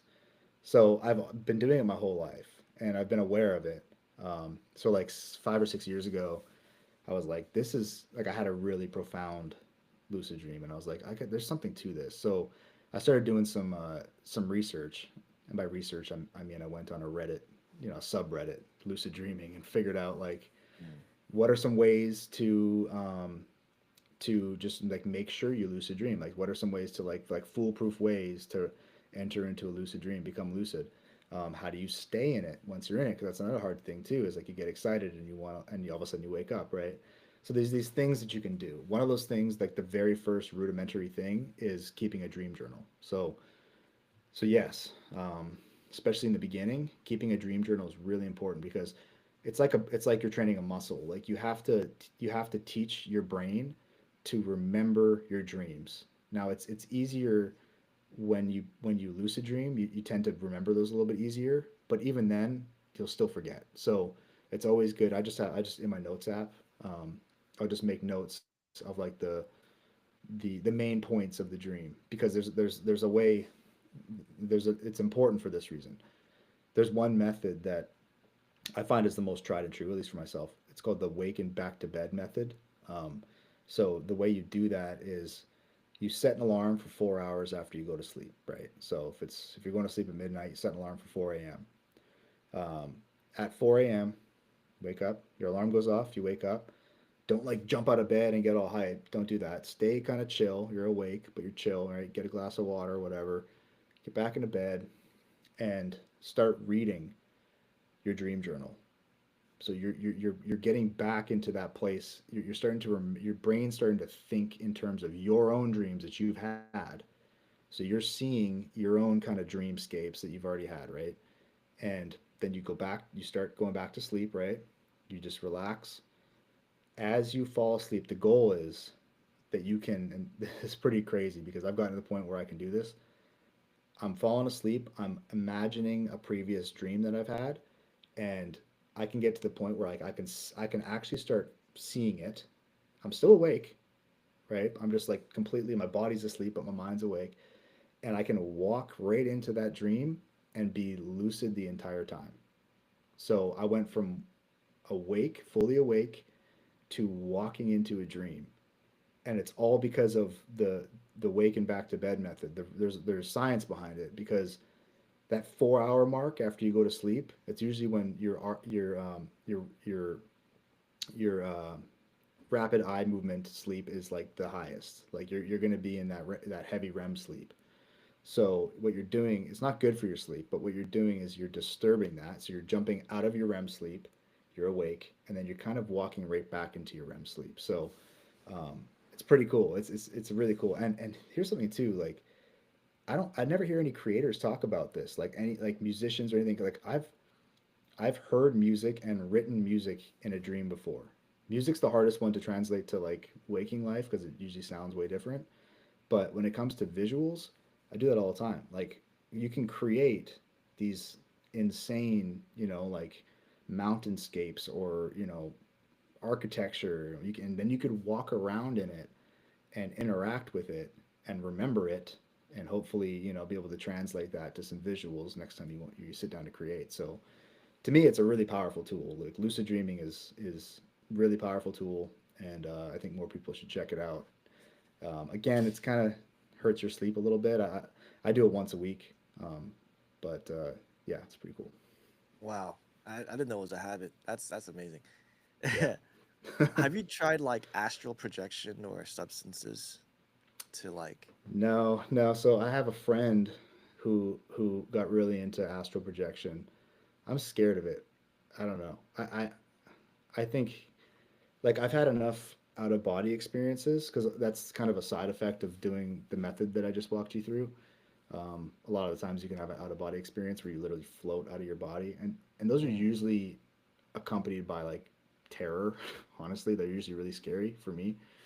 Um, Astral projection to me just creeps me out. I'm not saying I don't believe that people can do it. I just don't. I don't have any want to try. Like to me, I don't know. I think like lucid dreaming itself is special enough and pretty amazing that I don't know. There's nothing like pushing me to try. Like my buddy, he got into it and he said that it works. He didn't tell me like if he could like go and predict stuff or like see things that were happening, and then he found out he was right. I didn't hear any of that stuff. He just said, "Yeah, you definitely can do it." I don't know. I haven't tried it myself. What about you? Have you tried it? Nah, I've heard a lot of people use ayahuasca. I'm Yeah. curious about it though. Um, There's stuff. Yeah, not to get too much into it, but there's stuff called galantamine that mm, I take sometimes. It's almost like a nootropic. Like you can buy it on Amazon. That stuff is like, if you do that method that I just told you, and you add that to the mix, you are gonna lucid dream. I have yet to have, it's yet to not work for me. do you Um, sleepwalk? no, I think I've only ever once maybe, when I was a kid, my parents told me. I don't sleepwalk. Yeah, do you? No. No. Yeah, as a kid, maybe. Yeah, Uh, I wonder why hey, that hey, is. Yeah, go ahead. Go ahead. I'm good. I was just gonna say, I wonder why that is. I feel like kids sleepwalk a lot more than adults do, or maybe that's just our experience. I forgot to ask a question. Do you use any color grades outside your prompts in your video editor? And which video editors do you recommend? Um, Yeah, or do you do color grading, let's say, on your iPhone or your Android in an app, like a filter app or something? yeah, no, I do it all. I edit in Premiere. It's just what I'm used to. It's just what I've always edited in. And I like, again, it's something I'm just comfortable in Premiere. I do like a color pass on everything. I usually try. I mean, I try to get as much as I can in the prompt. Like the image itself needs to look like 95% there, so that my color pass is really just going through adjusting saturation, making everything the same look, at least cohesive in that way. I do apply LUTs. I have a few LUTs that I use, like that are just kind of random LUTs that I've had for years that work for these different series. But again, those LUTs are only doing a little bit of color shift. They're doing a little bit of saturation, and that's kind of it. That's really all those are doing. Um, and then I'll add film grain as well. I add film grain and a little bit of film damage. I do that all in Premiere, so I don't use any apps or anything. Okay, so Yeah. I follow a lot of liminal creators' works, and yours stands out because, like, okay, you've got like this sci-fi fantasy kind of motif from the 80s, you know, Hmm. that I saw like when I was growing up, like Never-Ending Story or kind of like similar, Yeah, sky kind of things. for sure. Also you have like, those malls we used to go to. Like, I'm not sure how old you are. I'm in my early 40s. I'm not, sure if you're Dang, dude, around you that look age or good. not. You're in your early 40s. 41, 41. Yeah, you look good, man. Yeah, I'm 37. Thank you. Yeah, Oh, okay. I don't look so good. No, you look great, man. I'm looking I like the haggard beard, today. I just Yeah, can't grow that out, you know. yeah, it's getting more and more gray every time I shave it. Yeah, um, but yeah, like those malls, like those very familiar, nostalgic childhood places, like but like you like mix those two together, and it's like most people don't do that. They either have like pools or yeah. you know back rooms, Well, or like like the whole thing about like liminal spaces are generally empty, right? That's the whole thing about a liminal space. There's not people in them. They're these transitional spaces that feel off-putting to some and really comforting to others, right? Or a combination of the two. I find them comforting. I'm just that's the boat that I'm in. Um, but I don't know. I always liked mixing. I like a location. It can be filled with people, but still feel liminal in a way. Like, and a lot of it comes down to the architecture and just that era. I mean, that's when we grew up, right? Like, I don't know. I think as soon as you see that style of mall with, you know, the tile and the, you know, the fountains and stuff like that, like that just, it makes you feel a certain way, or it makes our generation feel a certain way. And you know, if you look at the analytics, which I don't do very often, but when I do, it's like, yeah, the people that like it are people my age, you know, or you know, Mm. plus or minus 5 years or 4 years, like so. Yeah, it's very much like a nostalgia thing, and it's something that we've all experienced and have a sense memory with. You know, like it lives in our subconscious. It's there, and and I think the mall thing is interesting too because, I mean, as you know, like malls are going away. Like they're not really, like I know a big mall here just closed, and there's less and less of them, right? There's a lot of dead malls all around America and around the world. So it's Mm. kind of sad, you know. You're seeing like part of your childhood go away. Um, so I think that's why a lot of these like the liminal spaces and, you know, cane pixels and the backroom stuff, like I think that's why a lot of it has resonated so much because it's part of our, I don't know, it's part of our psyche in a way, and it's going away now, so it's kind of sad, and you're like maybe mourning the loss of it somehow, you know. So we watch this like nostalgia core stuff and this like dream core stuff. It somehow comforts you, I guess, or that's what I find it does. Yeah, it does. Like, cause I was born and raised in the U.S. and I've been in Asia for like almost 20 years. But yeah, when I was growing up, you know, we'd see the houses and the architecture, and I kind of look at your stuff, and it's like, yeah, it's very familiar Yeah, and that's cool. Yeah, nostalgic and old in a way. right, Houses right. built in the 50s and the 60s are still there. They're Yeah. still there. Yeah, yeah. And, you know, it's sad too. Like, you know, like the city that I live in. If the closer you get to like the downtown core, the houses, there's no old houses there anymore. They knock them all down and they build, you know, these big modern homes, right? Like something sad about that. Like that old like 80s like quasi brutalist architecture. Like I don't know. Like that's why I don't know. That's why I like going to like Epcot. You know, Epcot's got. I don't know if you've ever been there at Disney World, but Epcot Center in Florida. yeah, yeah, yeah. Yeah, when I was a kid, it was We fun, got we man. got a 3 year old, so we go once in a while. Oh, But that's yeah, cool. I love it because it's like it's like a snapshot of time, right? Like that's what they thought the future would look like, but really, it just now it looks old, right? But it's still there. It's not going anywhere. So I don't know. I wanted to end the conversation just, quickly just touching on like liminal spaces.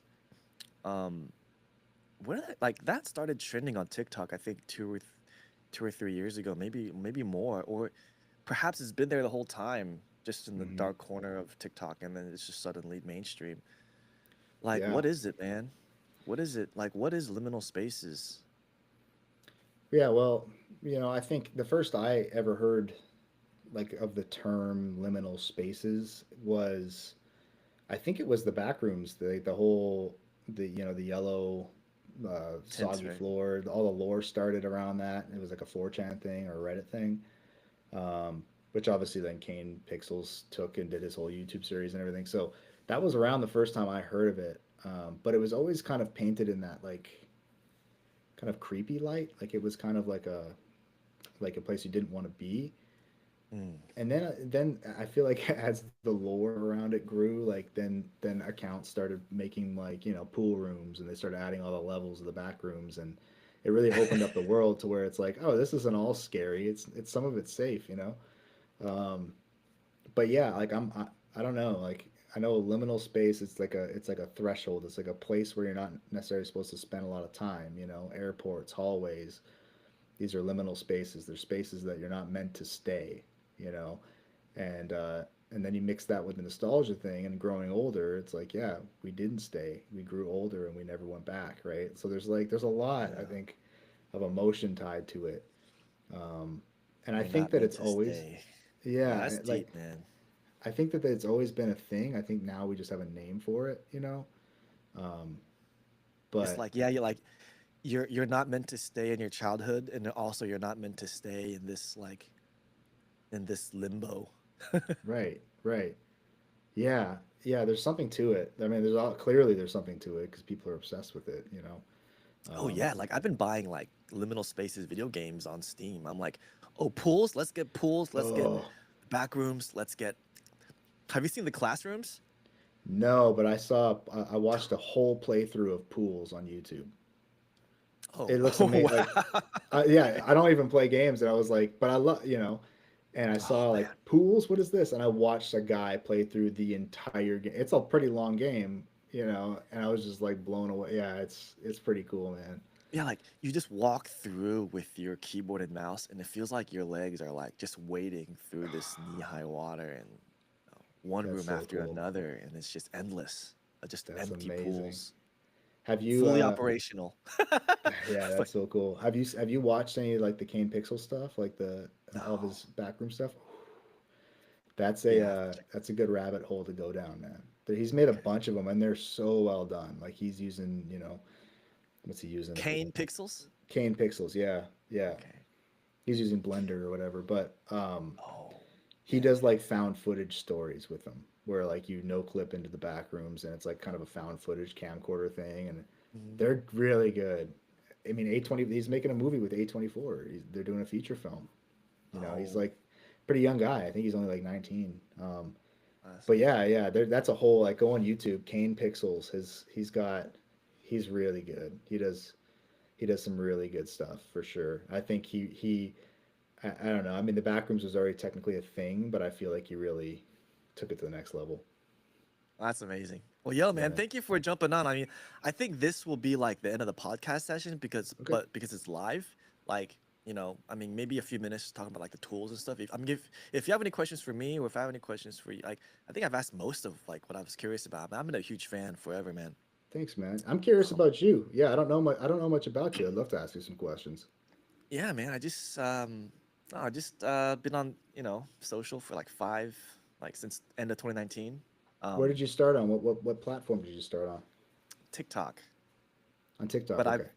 But here and there, I've been trying forever to like succeed on like YouTube and Instagram.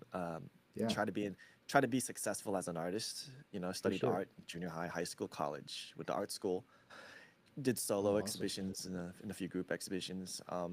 Failed. I felt like a failure for a long time as an artist. Like, and I kind of was getting older, tired of starting over. Hmm. Uh, got stuck in Taiwan and taught English and art and drama and other stuff. Interesting. Uh, Okay. when this thing took off is like, people like to watch my, TikToks more than they like my art, which made me sad because like that's not why I wanted to do this. But it's Yeah, what it is. I know the feeling, but I mean, you're obviously good at it, so I mean the it's AI resonating stuff. with people. Yeah, Oh, I mean I mean TikTok. Yeah, yeah, being like yeah. being stupid, like funny.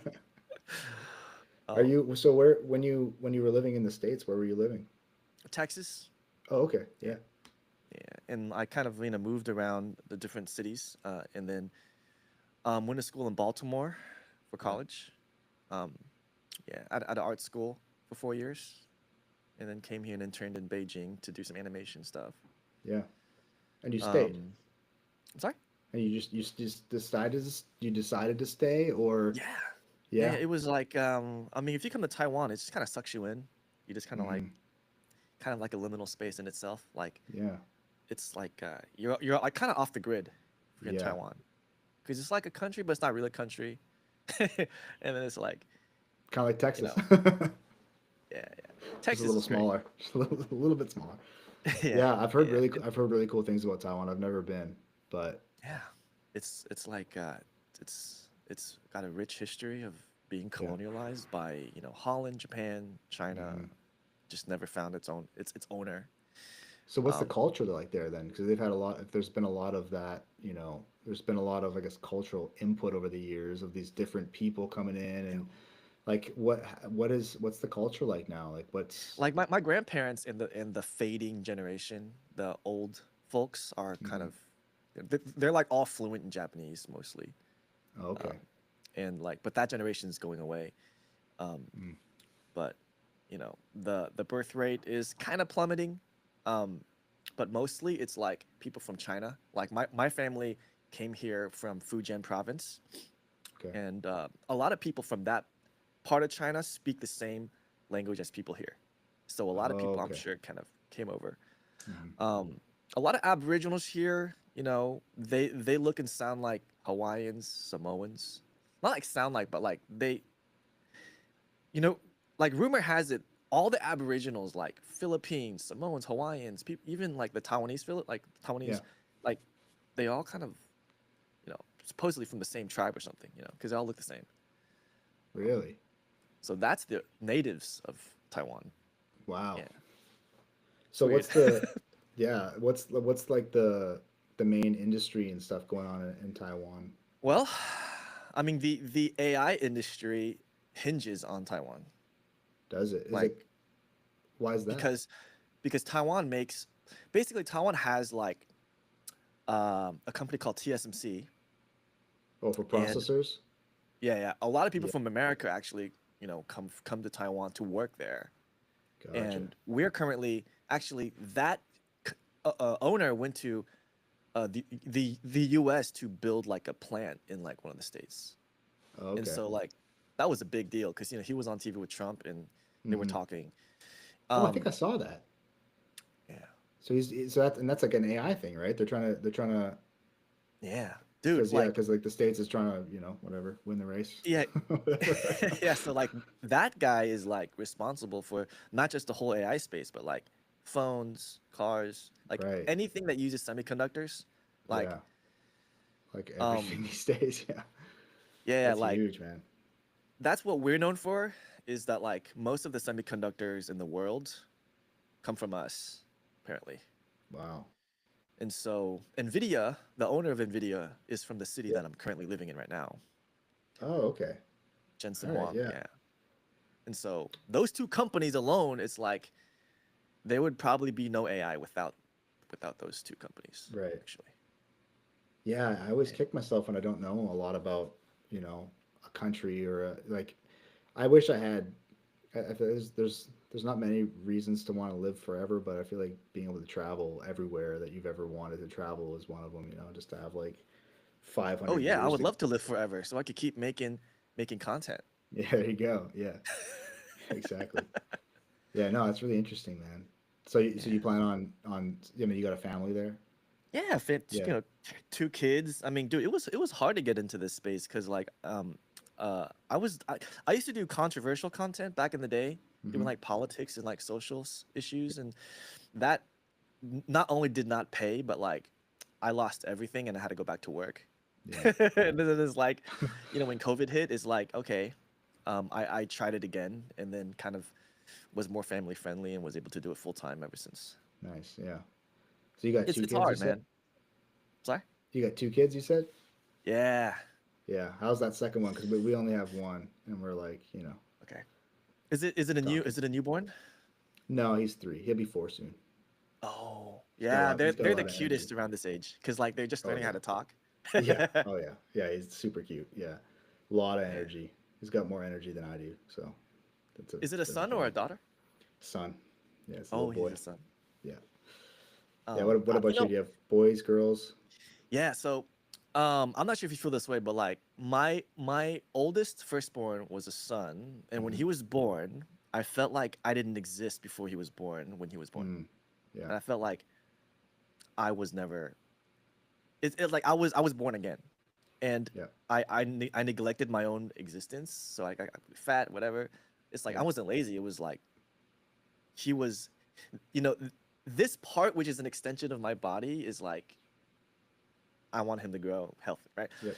And then when my daughter was born, it's like I looked at every woman in my life differently, whether or not they were old or young. It's like they were once Mm. a baby, and now I'm Yeah. holding this baby. So like the context in which the filter in which I saw every woman after I had my daughter changed Yeah. completely. I So that bet. was that Yeah. was different than having a son. But yeah. Right.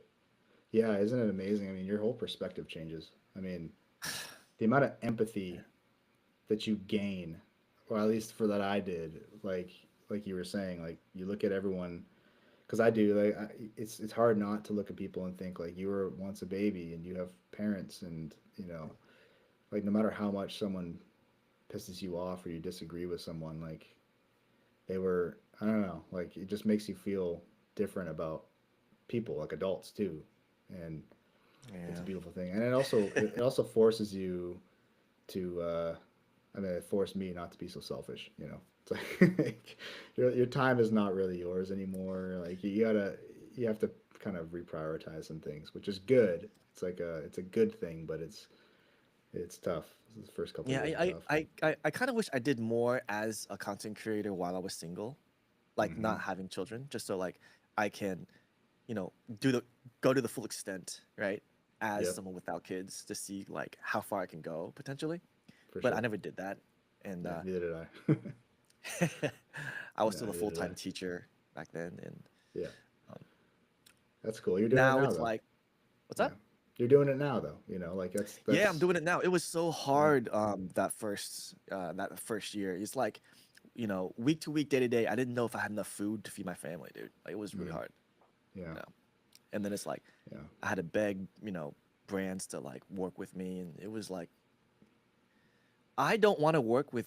To be honest, like any brands who would watch this replay, it's like it isn't that I don't want to work with you. It's just like I want to just make art Mm-hmm. without Yep, worrying about the algorithm and without worrying about like making my client happy. for Of sure. course, I want them to be happy, but it's like, you know what I mean, right? It's like Yeah, yeah. now I'm a Oh yeah. slave to the algorithm, but that's the only. Once I am no longer a slave to that, then I'm really free. But like, I'm not yet. So You think it'll ever come? Do you think it's always going to kind of be like hopefully, this? hopefully, man, Yeah, hopefully, I really do. Yeah, I hope so age too. doesn't slow, Yeah,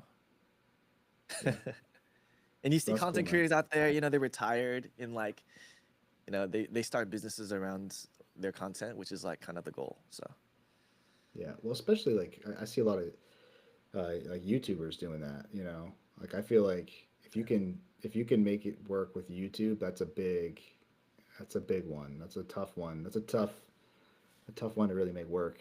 You know. yeah, I'm in the trenches right now. Like I'm doing full Yeah, time YouTube. I do a little Facebook as well. Um, and so that that's took smart like though. several years to build.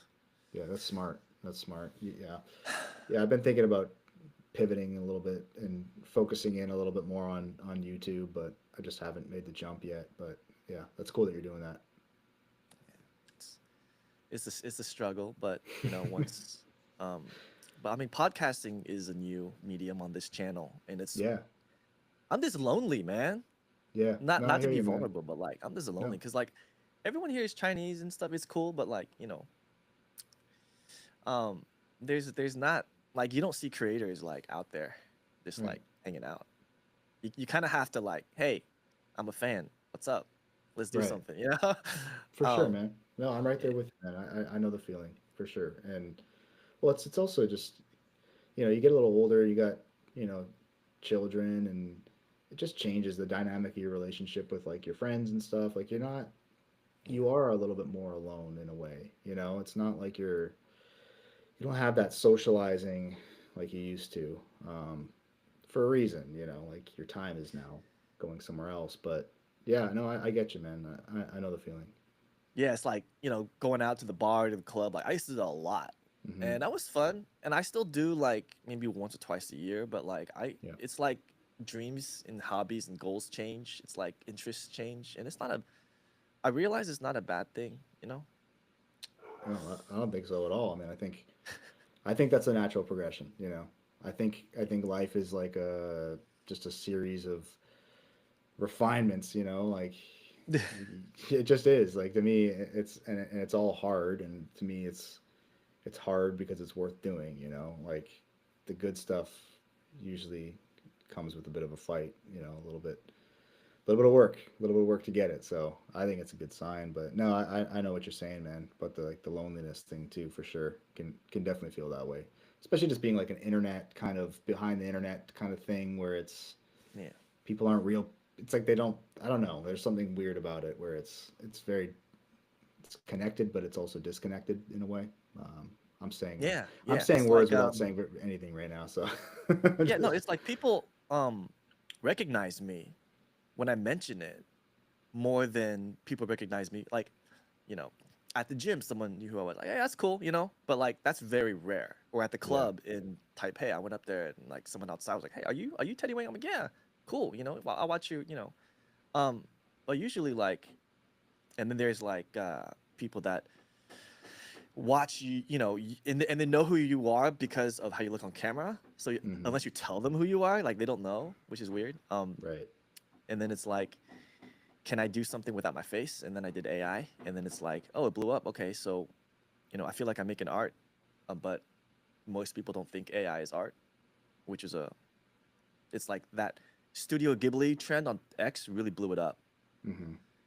Yeah, if you saw Yeah, that. I saw you made a story about it today on Instagram about how there's this battle going on right now, and you Sure. know, I think it's a sign of the times. I mean, I think I think about it in terms of well, it's funny, right? Because I think the people who are the loudest about it not being art and it being AI slop or whatever they call it. Um, once in a while I'll go and I'll peek at their profiles, and it's usually a couple. It's usually photographers or it's like graphic designers, right? Yeah. Two things that are very much on the chopping block when it comes to this AI technology. But even No doubt. photographers, right? Like you got to think about that. Like photography starts in like the early 1800s. By the end of you know that century, people still weren't calling it art.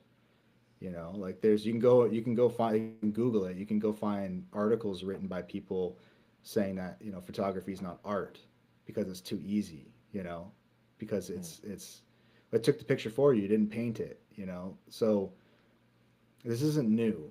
This to me, this like the technology is new, but the reaction is not new. It Mm. comes with the territory. I think anything that's this like monumental of a change, it comes with fear and it comes with hate and it comes with all these things, Mm. which again is why I can see both sides of it. I understand, but also uh, to me, it's not for me to say I'm an artist. I don't call myself an artist. I don't care if anyone calls me an artist.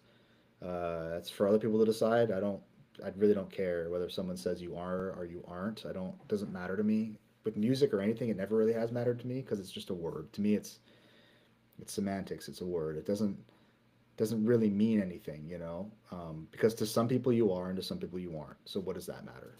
It just doesn't, Mm. you know.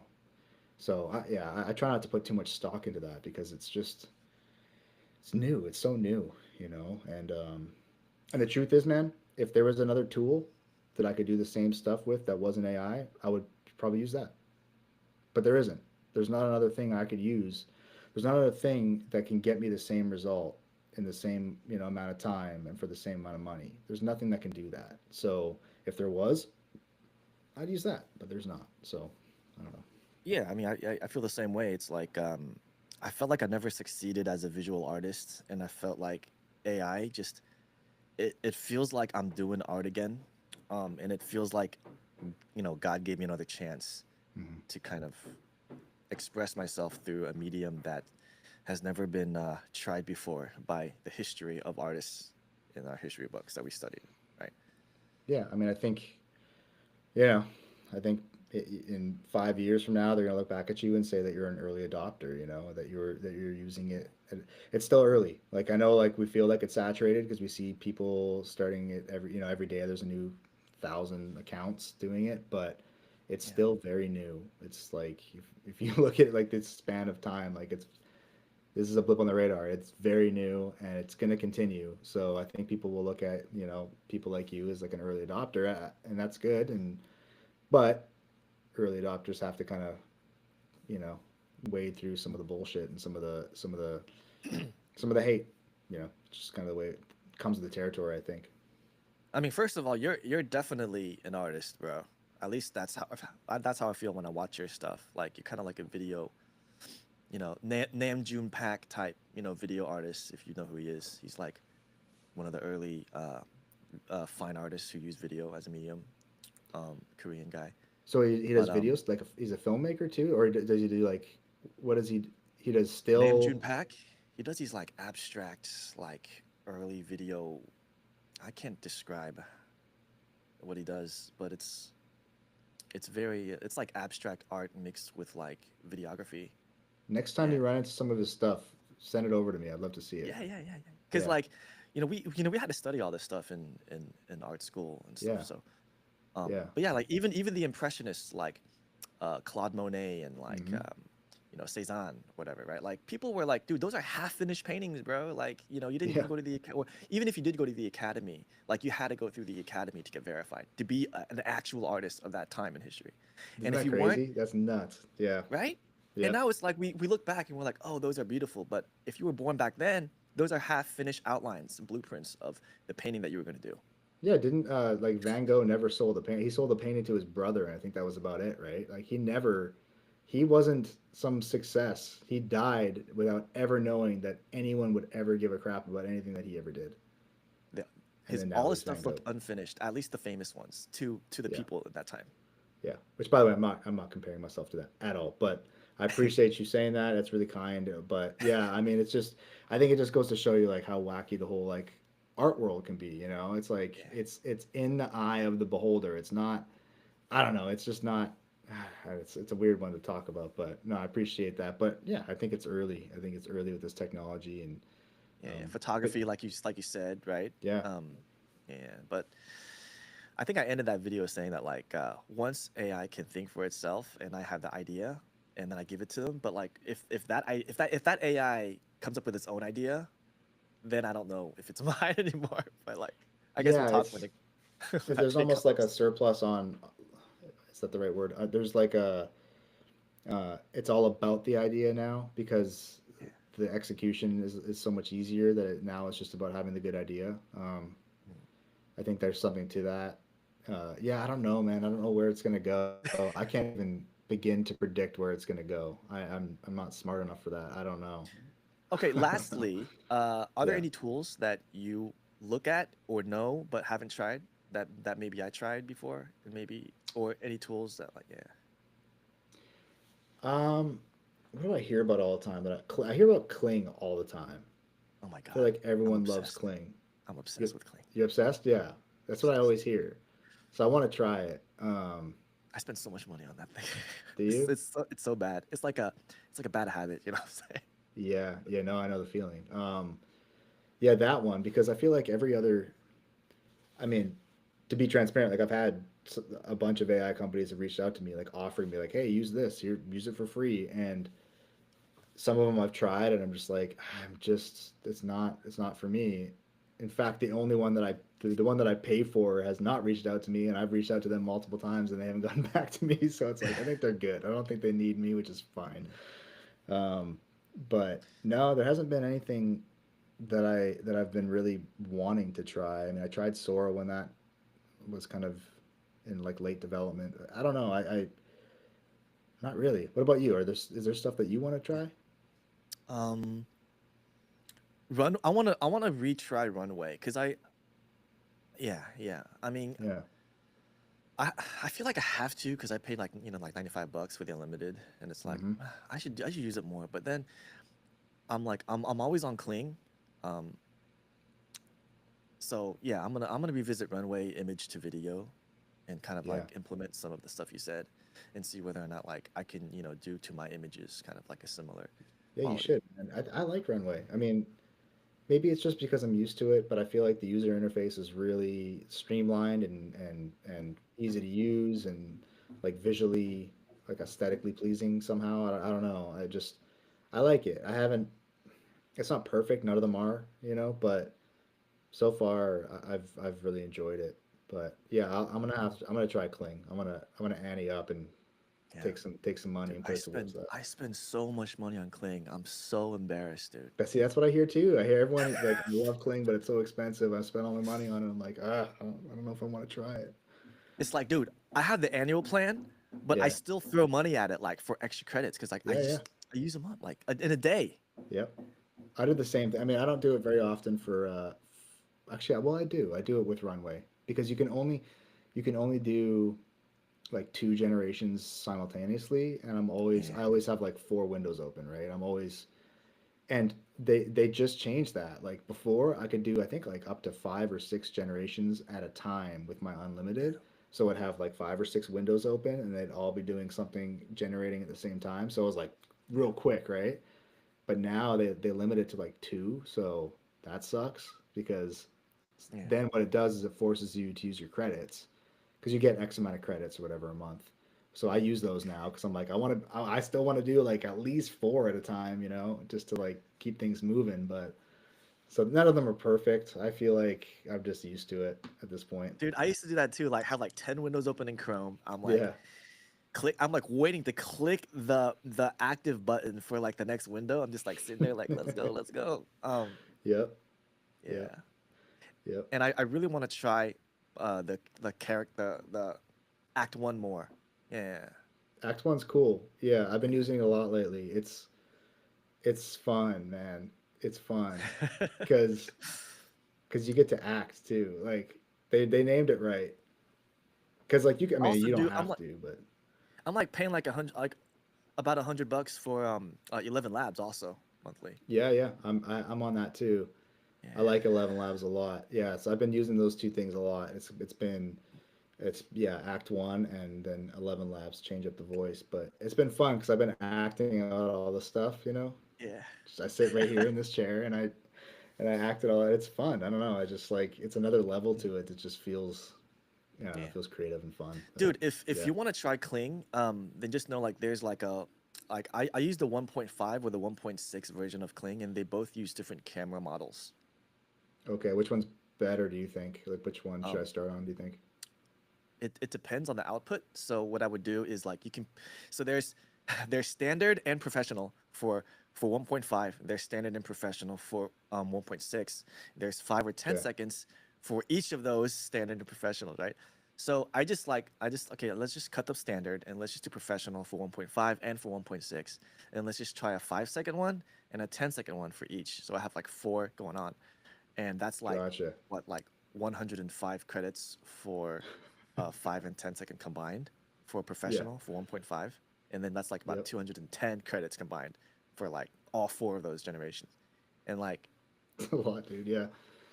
yeah, and Yeah, this is man. like and you just like which one's better because like sometimes a 5 second nails it, or if you just want the look, but like you could type the camera model you want to use, but it's not going to work because it only uses one kind of camera for 1.5 and like one Right. kind So for there's no point. 1.6. Yeah.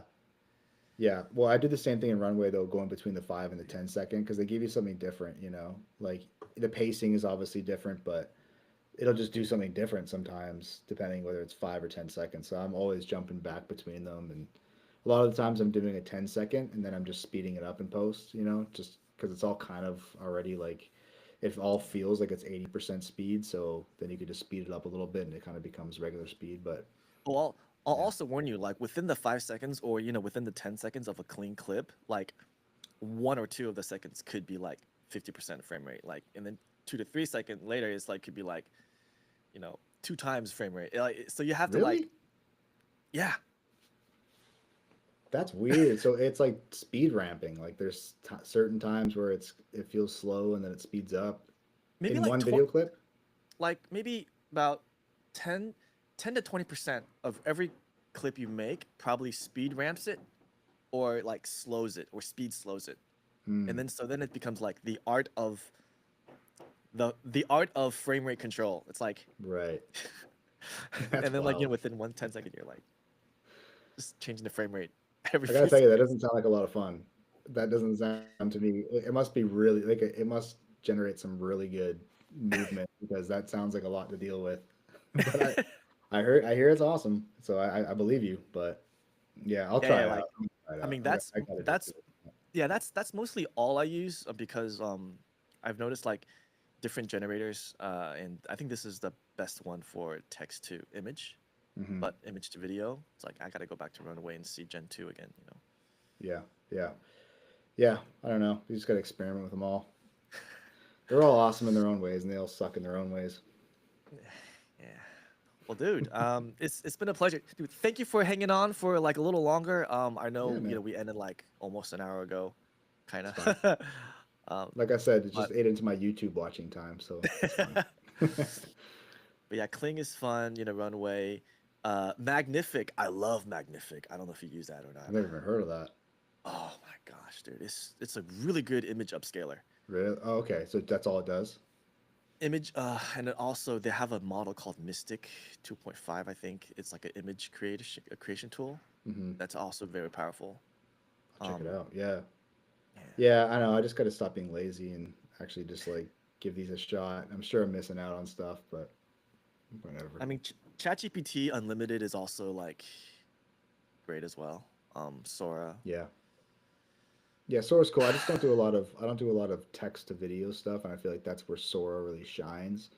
Yeah. Um, so yeah, I don't know. I mean, I tried. I gave it a good college try, and just it wasn't for me. But yeah, Do you talk to AI like Sesame AI?